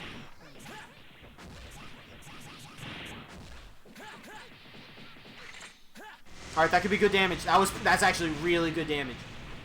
Oh no.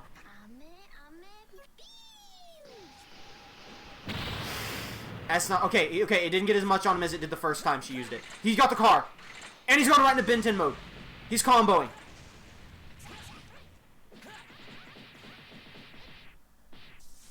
He's charging up. He needs to just use his super immediately. Like, if he can save it for round 3, that's great, but he needs to not risk it. He's going bin mode. He's taking the round. He got it. Okay, he got round 2.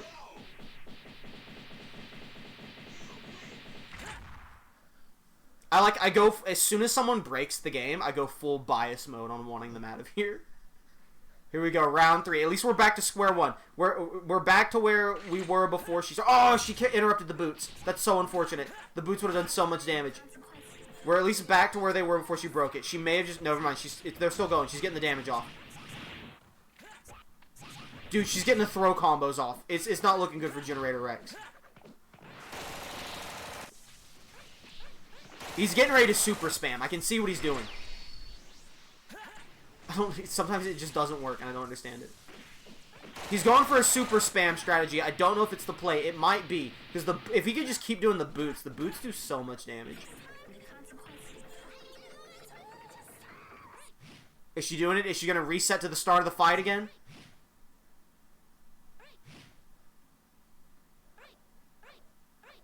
When the gears end, I will give her 10 seconds. From the moment the gears stop spinning, I'll give her a 10-second countdown.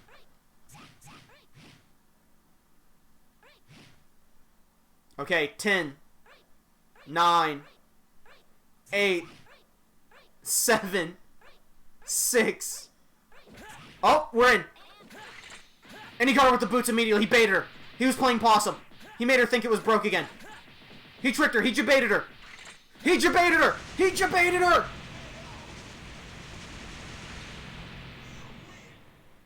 Generator X has outsmarted Amelia Watson at her own game.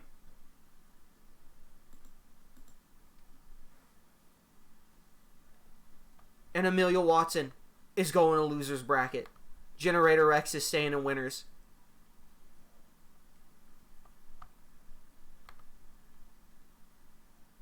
Dude, what is this next matchup? Bebop and Rocksteady versus Baki? Jesus Christ. This one's going to go insane. Bebop versus Baki is actually going to go apeshit. I was genuinely about to rage. Don't worry, she's still in losers. There's still time.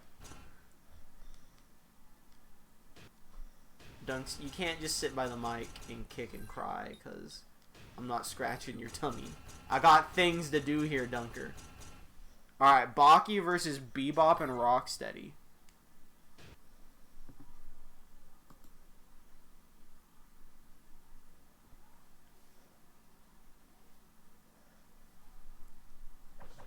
Here we go, in the Isaac stage.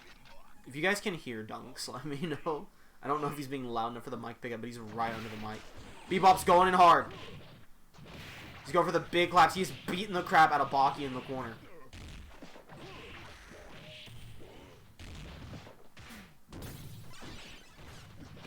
Dude, holy crap. Bebop's going insane. Did Baki just turn into a little monkey for a second there? He's got his own mutant powers. Dude, holy shit. I can't believe this is a Bebop clean sweep. Hold up, he's popping off. He's going rage mode. He could turn it around here. Especially if he gets the Triceratops going. We've seen him turn fights around before. Baki's great at making a comeback. Oh, that was a big super punch.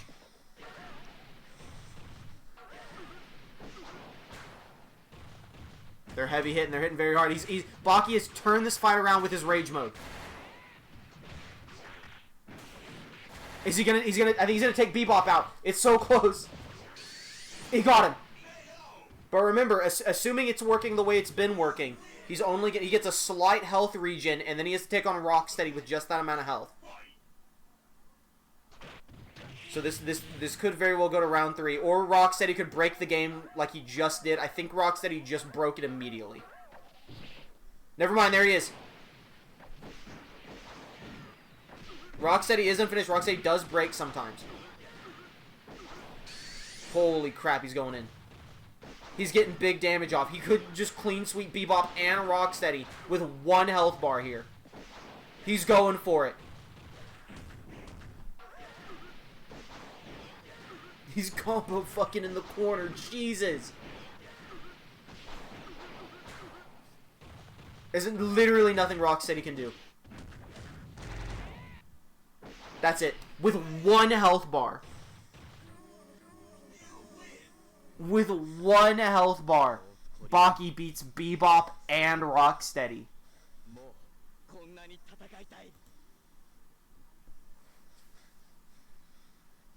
He's a hungry hippo. Well, he is a rhino, but I get what you mean. Baki moves on to winners. Bebop and Rocksteady move on to losers. Which means it's time for losers bracket round 2. It's time for 4 more competitors to be permanently eliminated, Dunks. That's so for true. I'm gonna keep them lined up the way they are, but we're gonna do them in a slightly different order. I'm gonna go from matchup I think is least interesting to matchup I think is most interesting. Which means we're gonna start with Ugandan Knuckles versus Grimlock. Which is very fitting in that Ultra said that he would rather anyone win than Grimlock during the Ugandan Knuckles fight. Get Amelia Watson out of here. She's going to be the next one, don't worry. But Amelia Watson's opponent is kind of, like, pretty based. So, we're going to get Ugandan Knuckles and Grimlock done first.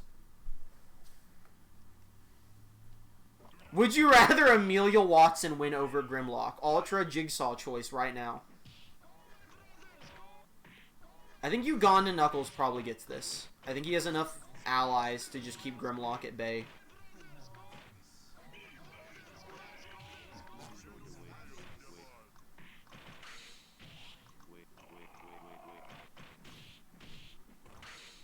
No, it's so over. I think clean Ugandan Knuckles sweep incoming.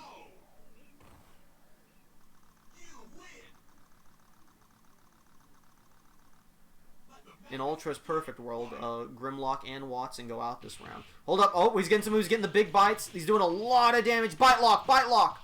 He's chomping. For the heal heat, I would rather Watson win. That's crazy. Anyway, here comes the spit wave at Grimlock. He jumped over it. He teched Chaos Control. He's blocking the entire army. He's teching everything. Grimlock's going crazy.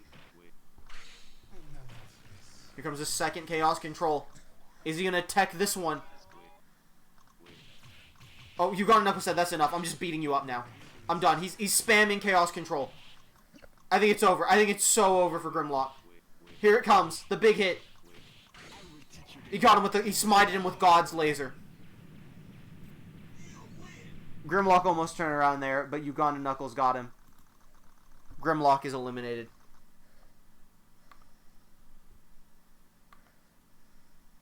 Ugandan Knuckles moves on to losers. Quarterfinals, I think. Yes, hello, challenge. I would like to report the score of Ugandan Knuckles winning.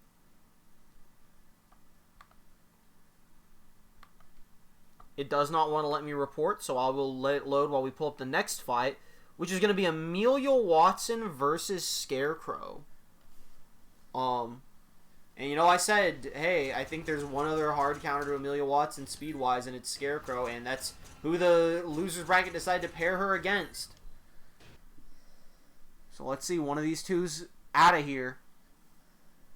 Scarecrow, even though he's like crazy, and I spent a ton of time balancing him, I think he's like a legitimately good character. So I would like to see him, even if he doesn't make it all the way to the tournament, I'd like to see him take Amelia Watson out. And she's immediately opening fire, Batman style. There is a trade-off here of Amelia Watson having very low defense, while Scarecrow has very low attack. And it looks like it's balancing out to be a normal amount of damage being done, which is pretty good. For Scarecrow, I should say. I think he's got this. He's spamming the fear toxins. I think she's gonna have to cheat. In the world if she wants to make it out of here. Ooh, that laser does do a lot of damage. Scarecrow does have his poop attack defense as well. Dude, that teleport is so crazy. Fuck you just say? I don't know. What did I just say?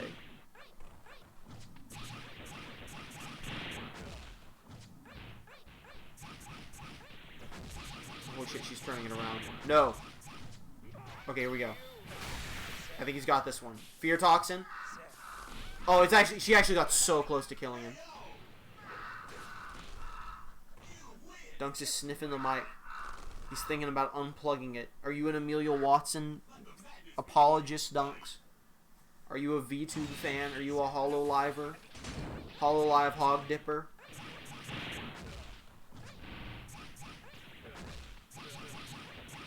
Put Dunks in V-Shoujo, you cowards. Okay, well, she's taking round 2 by just comboing the hell out of him. She's spamming. She's spamming gear break attack. And he's gonna no-sell it. He's gonna no-sell it and go in for some hits. No, wait, she got him in the combo. He's frozen. She got him. The teleport didn't help him.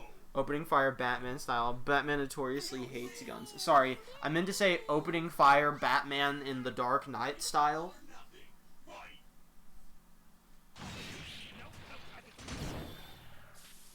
It was really more of a joke about, like, the world of Batman, how they would just open fire on everyone, not Batman himself, but I think calling it the Dark Knight Batman style is funnier.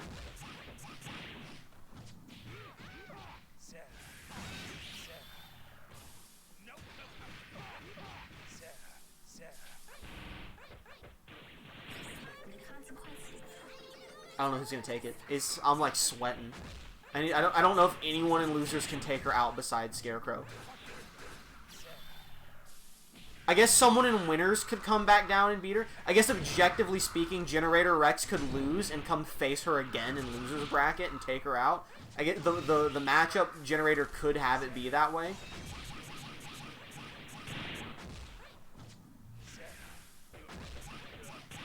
Oh my god, she's gonna do it. I can't believe of all the people, Amelia Watson is who eliminates Scarecrow. God damn it. Ah!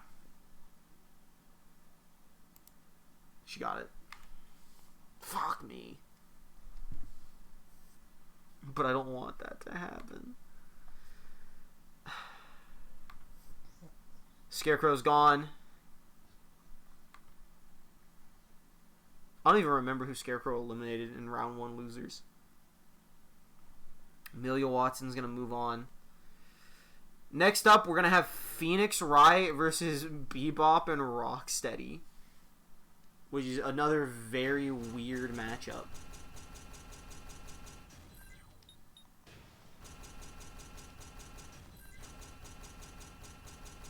Big heavy hitters getting eliminated right here. These next 2 fights are going to have heavy hitters eliminated. It was Thomas. That makes sense, actually. That makes perfect sense. Here we go. Phoenix Wright, Bebop, and Rocksteady. No idea who's going to take this, but I think whoever takes it is taking it in a clean sweep. Could be Bebop. Bebop is very aggressive. Phoenix Wright does not have a lot of defense. I feel like it's hard to zone Bebop. And that's really all Phoenix Wright has going for him. Yeah, Bebop's obliterating him. Zoners cannot do anything to Bebop. It's crazy, actually. Remember, it may look like his melees are doing, like, no damage, and that's because they are. It's because all of his power comes from gathering the evidence. So if he ain't gathering evidence, he ain't getting any good moves off. Running Bulldog. Phoenix Wright is choosing to not die here. So Bebop just has to keep beating him up until he does. You can see how unfair the I don't die ability is, and why I had to balance Phoenix by giving him, like, no attack power.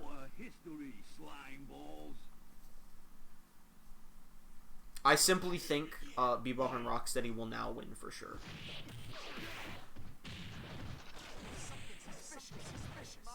Phoenix got so cocky, he just started meleeing. It sucks too, because I put all of my balancing into his evidence gathering. Because he would not melee unless he, like, had to in testing. If he did this more often, I would have given him slightly more attack power so he could actually put up a fight. But I promise you, his evidence gathering is broken as hell. He's just choosing not to do it. He's choosing to throw. He's doing the justful thing and trying to be balanced. He's trying to be an actual fighter in this fire tournament. That's not what Phoenix Wright's good at. Phoenix Wright isn't strong. He's good at being an attorney. He's good at being a lawyer. He's not good at fist fighting. That's why he's doing no damage. He just can't find the last piece of evidence to frame Bebop. Bebop's innocent, bro. It's Rocksteady that did the crimes. Oh, he got it. Never mind. They're actually both common thugs.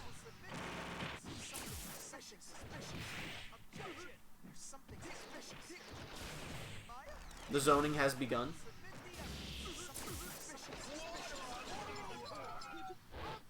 Gonna use the judge to interrupt the laser beams from above. Remember, oh, he's activating Turnabout. Ace Attorney Super has triggered. Now remember, he does have to get through Rocksteady with about the amount of health he has here. Oh, Bebop's closing in, though. Bebop's closing in for the combos. Hold up, he might have this. Phoenix Wright really needs a Maya trip up here. Oh, he chose to go for the block instead. Even if Bebop loses here, he may have just saved it for Rocksteady by doing a ton of damage. Lore-wise, Phoenix should have insane durability. True, but he... Oh, yeah, the don't die mechanic. Dude, it's very fair. That's just why I had to keep it to lore. That's why he's like, no attack. He's activating Turnabout again. It's going to give him a stat boost and make it harder to kill him, as you can tell. He slipped on a banana peel. That could cost him. He slipped on a second banana peel. Who put all these banana peels out here? Maya gets him. Maya took out Bebop. Okay. Phoenix has just that sliver of health and his Turnabout phase to stop Rocksteady. He could very well do it. Rocksteady is not great, but Rocksteady has already put him in kill mode. Never mind, Rocksteady got him. He wasted all of his Turnabout on Bebop.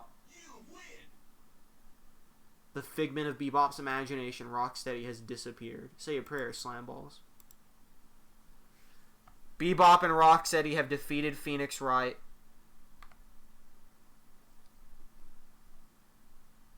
With Phoenix Wright gone, Edgy is now the sole person rooting for Amelia Watson.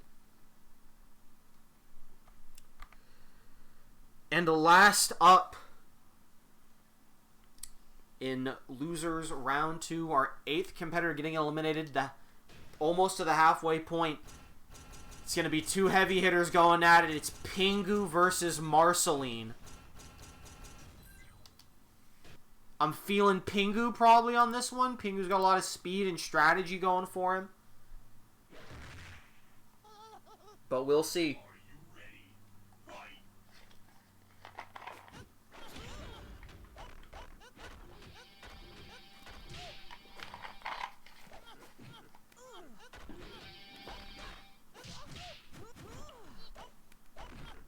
Marceline did get some hits in first. Hold up, I might be wrong. Frosty versus Kimmy.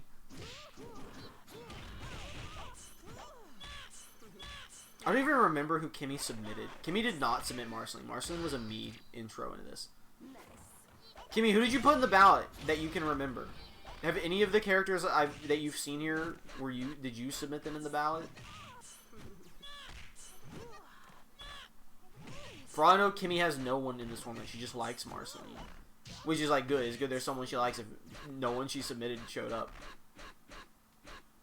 Newt. Oh, Pingu! Oh! The 5-finger Pingu Death Punch! Big hit. Big hit from Pingu. That could be what he needed. I forgot he had that. Not so far. Well, then I'm sorry to say they're not showing up, Kitty. Because this is everyone that's in the qualifiers. That being said, I think almost every character that was in the ballots that had a character existed is here, with like a couple exceptions. So more than likely, every character you put in probably just didn't exist. Someone said Bluey. And Kimmy has told me it was not her that said Bluey, but the only Bluey that existed sucked. And I don't know if there's anyone else that someone said that existed, and then, like, I didn't use them in this.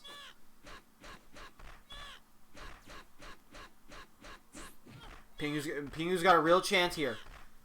The 5 Pingu Death Punch. He's going for it again? Oh, he missed! She was able to fly away and dodge the 5 Pingu Death Punch.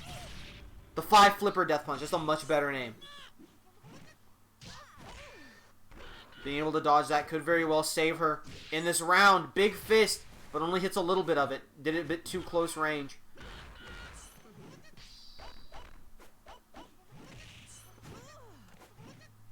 Dude, I love that the camera just follows her flying away. Oh, I've never seen her use that move before. It was alright. It was an alright move. Did some damage. Oh, she's dancing. But I actually don't blame her in this instance. It's a little hard to get close to Pingu here. He's spamming the snowballs. Good block from Marceline. Pingu is trying to zone Marceline out. I think it's hard to say if it's really working, but I mean, he's definitely keeping his distance. Oh, Marceline getting him with a big combo there. 5 flipper death punch. She's able to dodge it again. He is timing that real bad. That probably could have won it for him right there with the health she's at. But Marceline doing the smart thing. I think Pingu's strategy here is to just zone out Marceline so that he can very slowly charge up his super bar and spam the 5 flipper death punch. And it's not the worst strategy in the world. Nice hit by the axe, interrupting his newts a little bit, but still getting caught by them. Marceline for a smack was a little too far away. Pingu's making some turnaround here. The zoning strat's really working. I think Pingu's gonna take it. Ooh, and he caught her with the movie spams. I think he's got it. He got her with the uppercut. Pingu takes it. Marceline has been eliminated by Pingu. Pingu with an incredible zoning strategy there. A real scumbag. And unfortunately, that is the end of Marceline.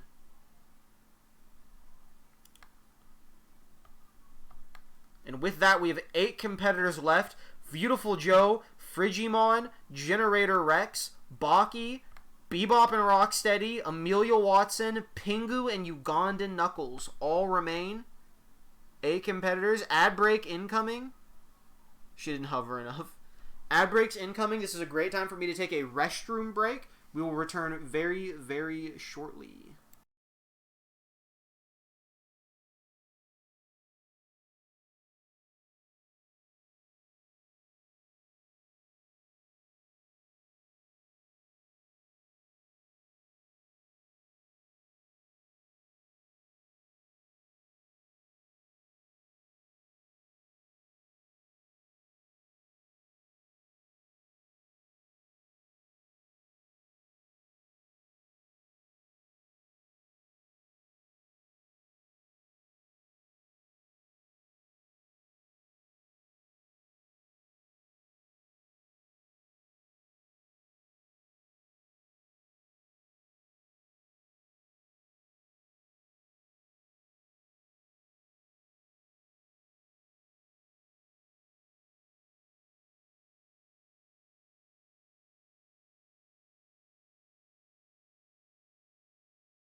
Alright, I am back. Is everyone back from ad breaks and ready to continue the tournament?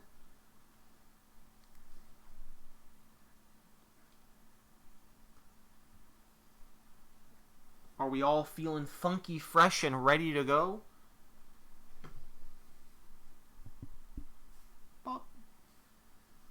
Mic adjustment.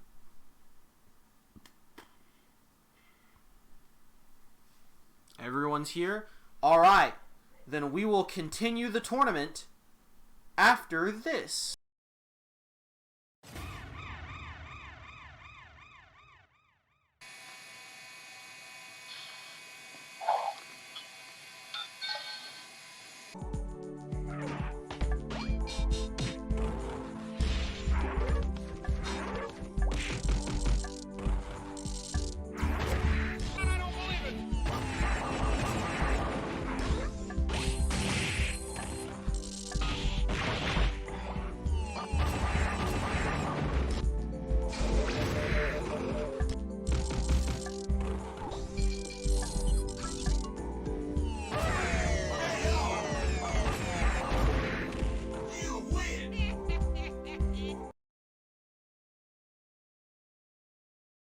There is entrant number, what would that be? Brain, activate, 52. Entrant number 52 in the tournament officially is Clippy. That is the last of our other people's submissions that have been put in, excluding ballot. There's, I think, 3 or 4 ballot people that are in the final 10. But that's the last of the, like, people who got guaranteed submissions. It's Clippy. And then the winners, the people that move on from this tournament to the actual one will be entrants 53 and 54. And then we'll have 10 people left to reveal the final 10. But let's worry about these people first. Alright. We can just straight up do another thing of losers, I think.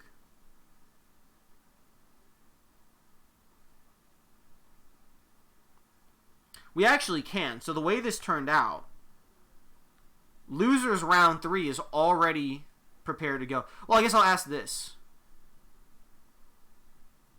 So we did winners, then losers, then winners.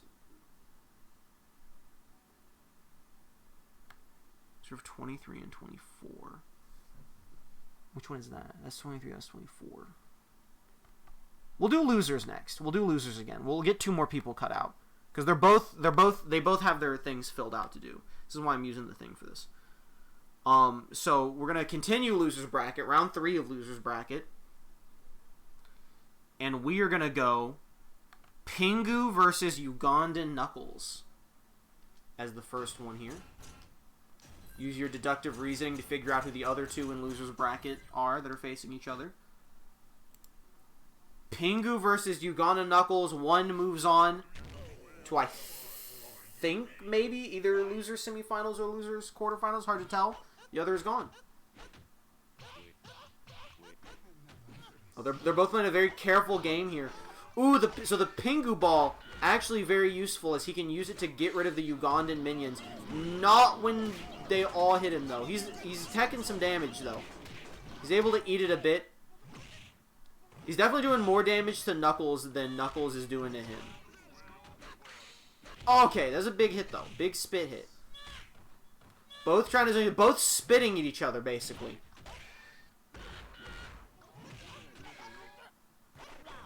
I think the Pingu ball is really helping Pingu here. Just blow through the... Because even if he doesn't, even if he takes a little bit of damage, it's instead of getting run over by the little army minions, he's able to roll through them and still hit Ugandan Knuckles, just like that. It took you a minute? It took you a minute to what?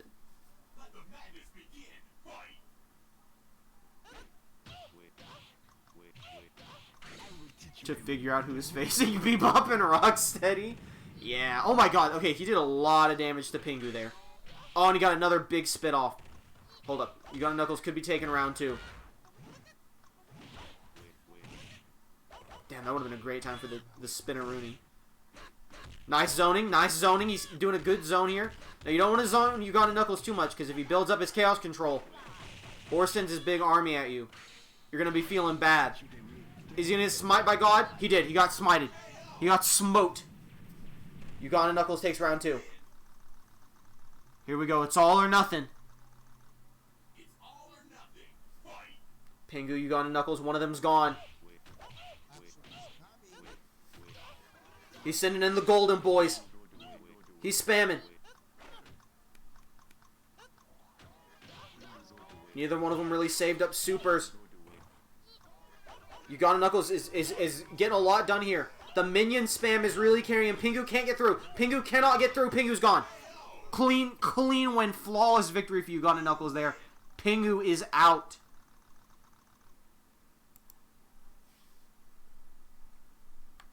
Uganda Knuckles is moving on in loser's bracket. F to Pingu. Took out Marceline for nothing. And now it's time, probably one of the scariest fights we're going to have tonight. Amelia Watson versus Bebop and Rocksteady. Losers gone for good. Winner moves on to face someone from winner's bracket. Here we go. We're in the FNAF 2 office. A scary location for a scary fight. Bebop's coming right out of the gate. Okay, I thought she was just doing no damage. Yeah, I think everyone wants Bebop to win, unless you're a Hololive Hog Dipper. Holy shit, she's going crazy on Bebop. Bebop was doing great damage, though. I want Bebop to win, but uh-oh. Here comes the turncoat. Someone's been dipping their hog lately.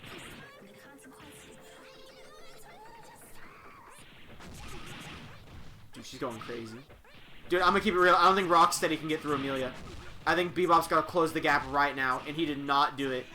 I think there is no way Rocksteady's getting through 2 health bars. Holy crap, that's so unfortunate. She wants her rightful spot that she feels like she does. Oh my god! Rocksteady, do it again! Make yourself famous, kid! Rocksteady! Rocksteady! Do it again, do the grab! Choke slammer! He's trying to spam the grab. He's trying so hard. Oh! He almost got it. And I think Rocksteady gets all his health back if he wins. Oh my god.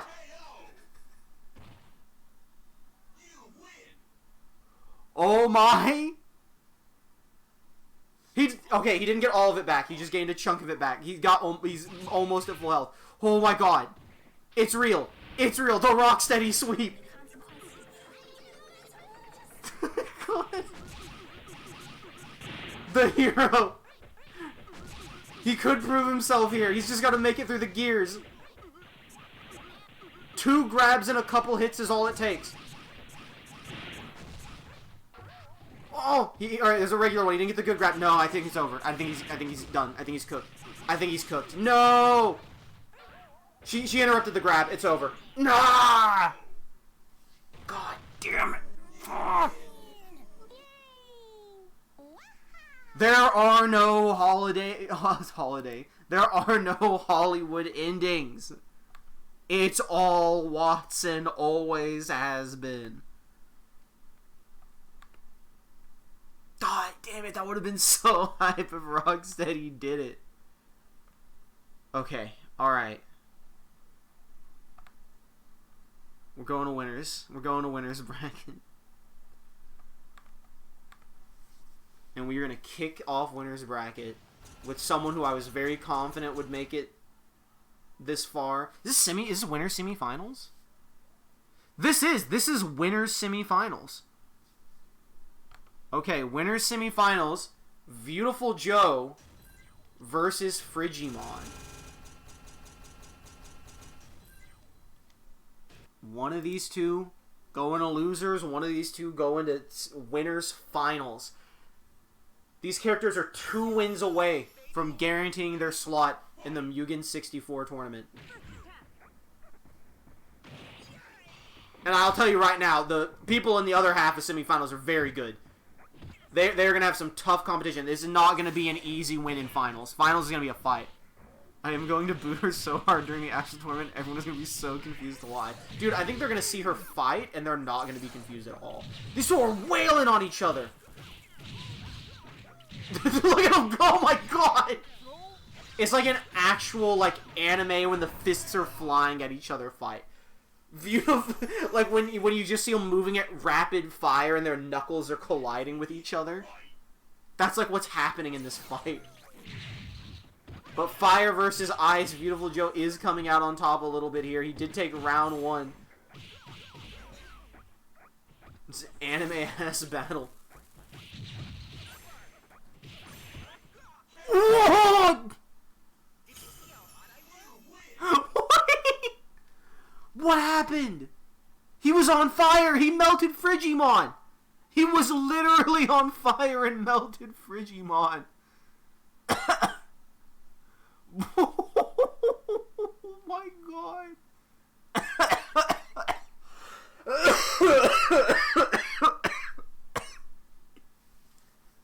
I have no idea what happened. Frigimon just melted at the zoo, bro. She just melted in real time. And with that, Beautiful Joe is going to winners finals. Thorn is pogging up. What just happened? Dude, Beautiful Joe explained it. He said, did you see that? I was on fire. On fire. And what melts snow? That's right, fire. He melted Frigimon. Now it's time for the last of winners semifinals.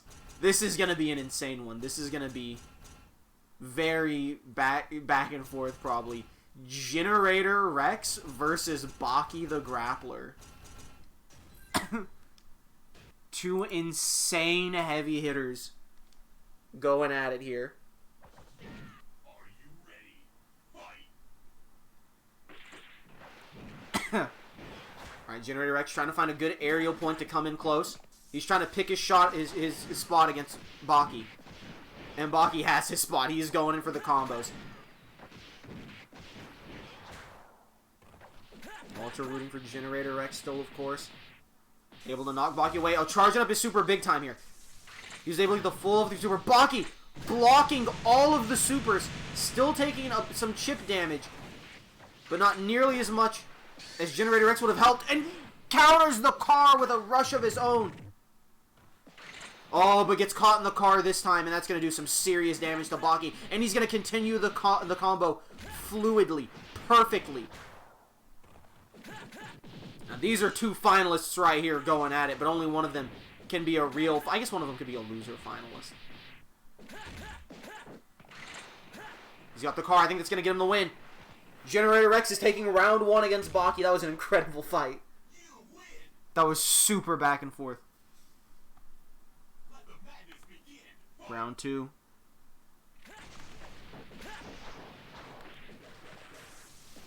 Generator Rex charging. Generator Rex is so smart.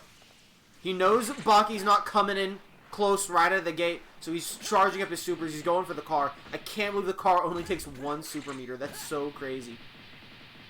Dude, I can't believe the boots are like as good as the car in terms of damage output. I think he's got it. I think this has it. Oh no! Oh, this is how never mind. I thought Baki went in rage mode. He has not gone rage mode yet. And that might be what cost Baki. This is the one fight Baki hasn't gone rage mode in, and it's the one fight he lost. Generator Rex sweep. It will be Generator Rex versus Beautiful Joe in winners finals to earn a slot in the tournament. We now know either Generator Rex or Beautiful Joe will be in the tournament.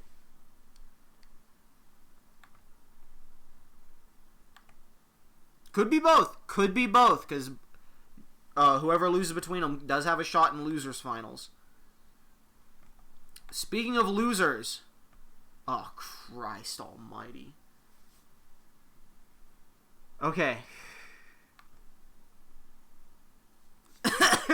Okay. We're gonna go with the funny one first. This is probably gonna be the better fight too. It's gonna be Ugandan Knuckles versus Baki. Here in losers. One of these two legends is going down right here. Baki has not faced Watts yet. If Baki wins here, he could be facing Amelia Watson. And I think Baki could do it too, but we'll have to see. Baki's got to get through the swarm of Ugandan Knuckles first. Please don't feed Friggy to her. I'm sorry, little one. The bracket maker has spoken. I do kind of wish I could see Frigimon versus Ugandan Knuckles, though. Dude, Baki is doing what... Oh my god! I thought he was going to kill the big one right out of the gate. We're getting the chaos control. Hold up! Hold up! Uganda Knuckles trying to turn it around. He's going for an OTK here. Is he going to get it? Oh! He got it! Oh my god! He chaos controlled 0 to death. Maybe Ugandan Knuckles is the one who can stop Amelia Watson. Listen, whoever does it here is basically our only hope.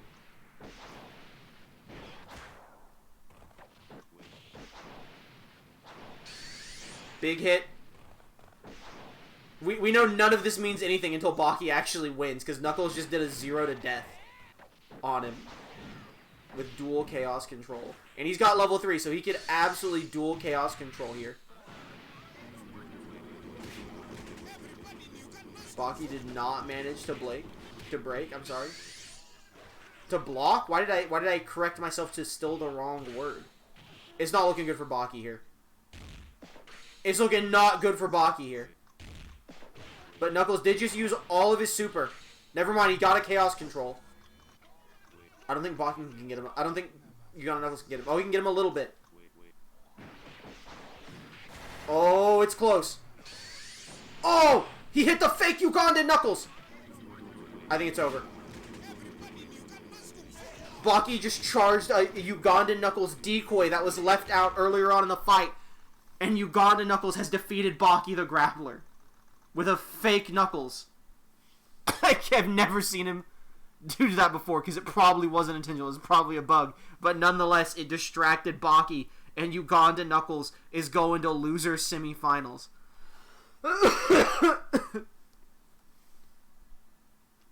And now, the matchup of the century, the one we've all been waiting for. Amelia Watson versus Frigimon. One of these two must go home.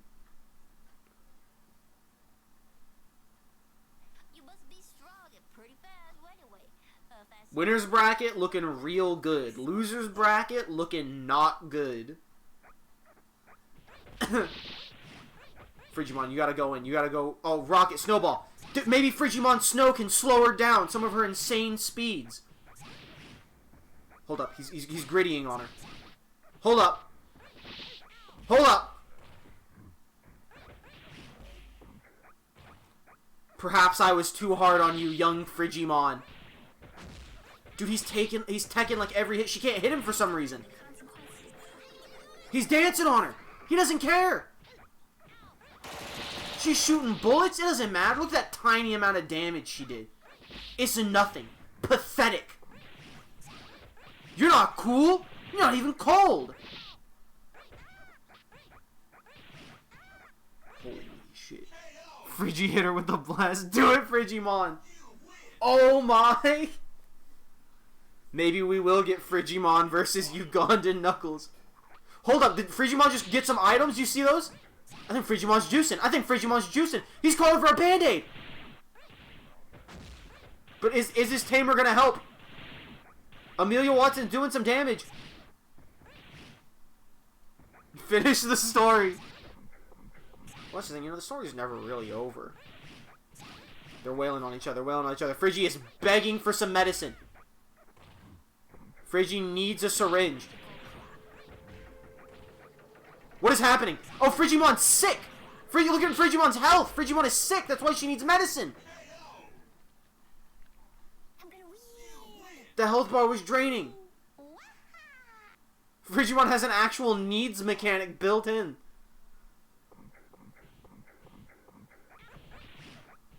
Maybe that's what happened against Beautiful Joe. Maybe she got the item that, like, makes you teleport and instant... That's definitely what happened! One of the items Frigimon can get is a warp pad to teleport, quote-unquote, home, but it just makes you instantly lose the fight. Frigimon, for some reason, seems immune to Amelia Watson's damage, so Amelia has to literally hope Frigimon just gets sick or gets the item that teleports her out of the fight, causing Frigimon to lose.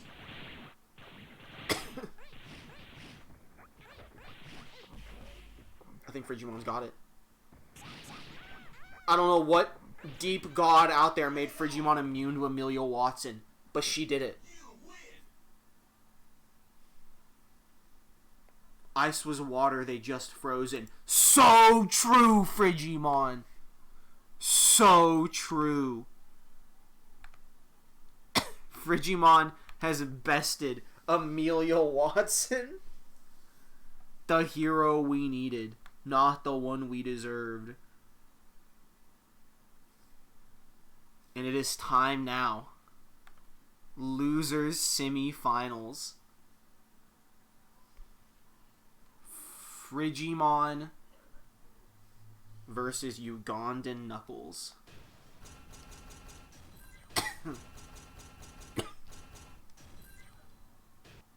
One of these two will face either Generator Rex or Beautiful Joe for a slot in the tournament. Whichever of those two loses. They said we gotta have one of the Kimmy's faves. Who's gonna take it, though? Who's gonna take it? Okay, Frigimon does seem to be taking damage from Ugandan Knuckles' attacks. Frigimon does not have the Amelia Watson immunity here. Smote by God. They are wailing at each other. Oh, and here comes the army.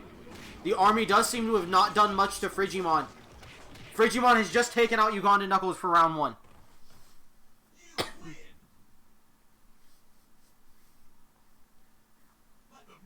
We're going into round 2 here. Oh, lobbing some snowballs, trying to figure out where Ugandan Knuckles is going.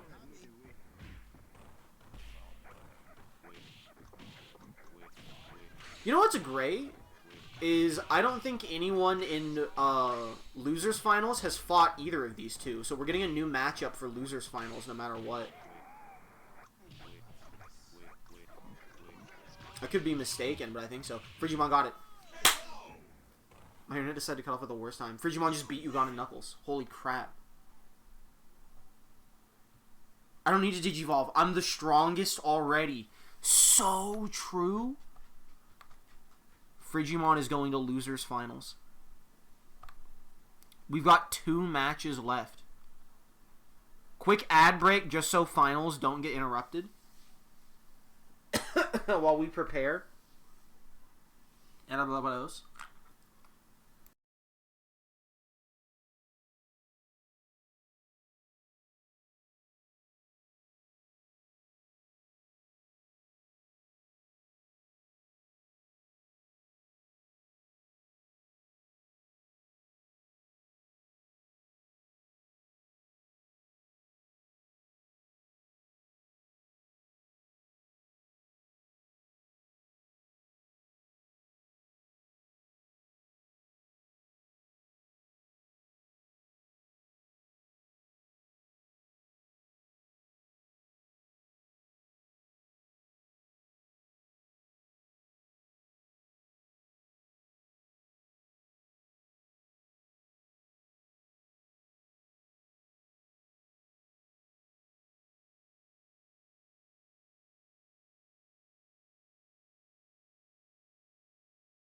Alright, it's time for winners finals.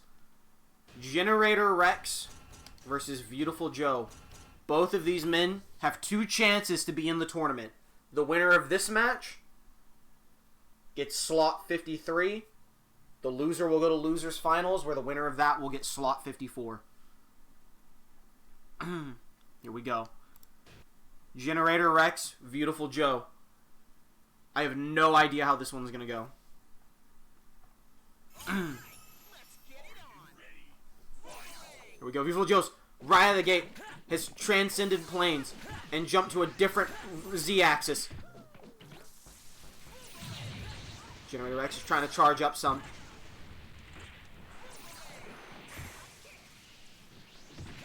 Generator Rex feels like he's going to definitely need his supers. Whiffed the upgrade blast there, but the car is going to connect and do a good amount of damage to Beautiful Joe. Oh, and he's whiffing the upgrade. He's doing upgrade too close. Oh, he went jetpack for a second. Ooh, Desperado Blaster hits, though. Generator Rex is whiffing the upgrades. Oh, he's getting bent out. Oh, big upgrade help here.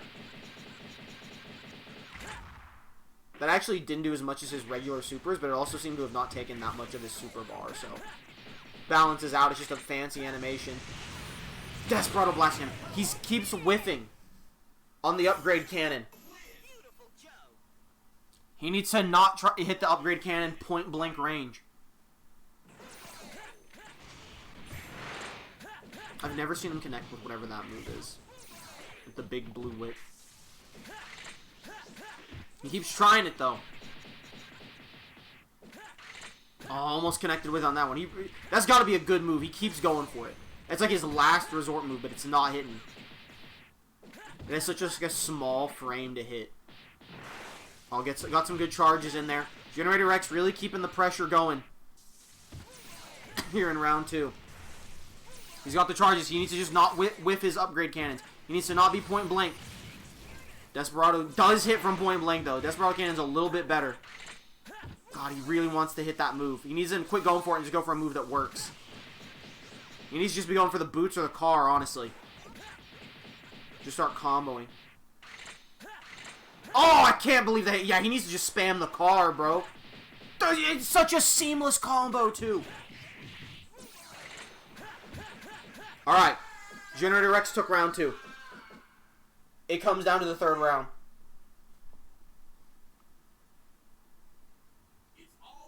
By the way, very happy. The 3 people that are still in the tournament right now, balance them perfectly fine. Don't need to go rebalance them at all. So I'm feeling pretty happy about that.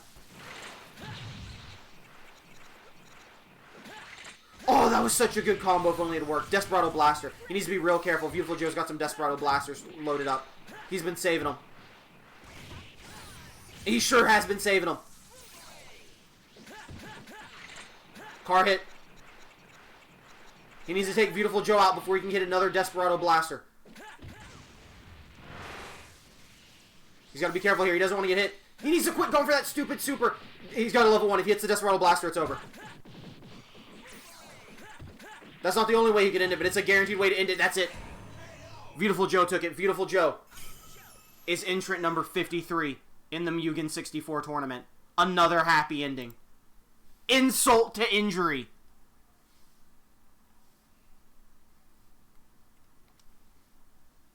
And with that, it's time to determine the final slot. By the way, Beautiful Joe was Thorin's submission in the ballot. He messaged me last night being like, holy shit, I forgot I submitted Beautiful Joe. And he was pogging up. I can't show you this because it would show my entire roster. I want you both to know that Frigimon and Generator Rex are right next to each other on the roster. They are literally right next to each other. Here we go. Losers finals. Generator Rex and Frigimon. This is basically the last slot in terms of choosing a character. I have the final 10 chosen. I know what order I'm revealing them in. So this is the last character entrant that I don't know. Obviously, you guys will still get the reveal surprise and everything. This is the last one that I personally don't know. Assuming one of the others in the last 10 doesn't break at the last minute. Here we go. Generator Rex versus Frigimon. Losers finals. Digimon does already have a rep in Marcus Damon. And, you know, they're not the same franchise or anything, but we do have Ben 10 in there. So my point is, there's like a fitting opponent for both of these two waiting for them in the tournament. Frigimon is doing a shitload of damage to him point blank.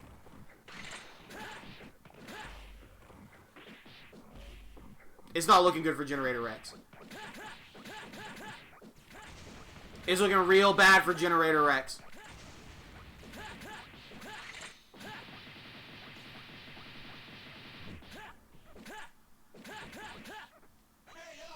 It's looking real bad for Generator Rex.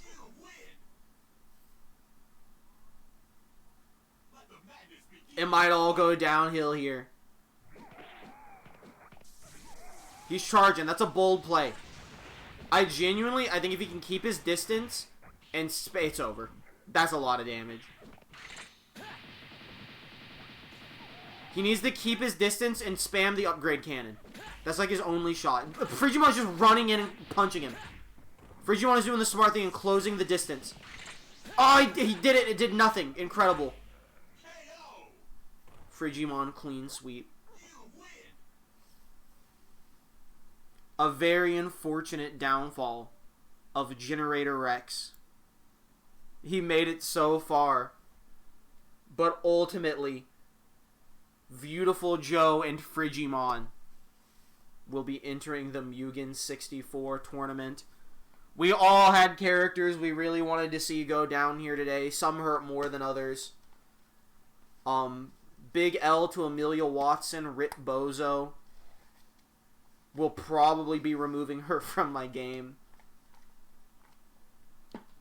Hey, I hope you all enjoyed. I hope this helped to make you even all more excited. Let's redo that sentence.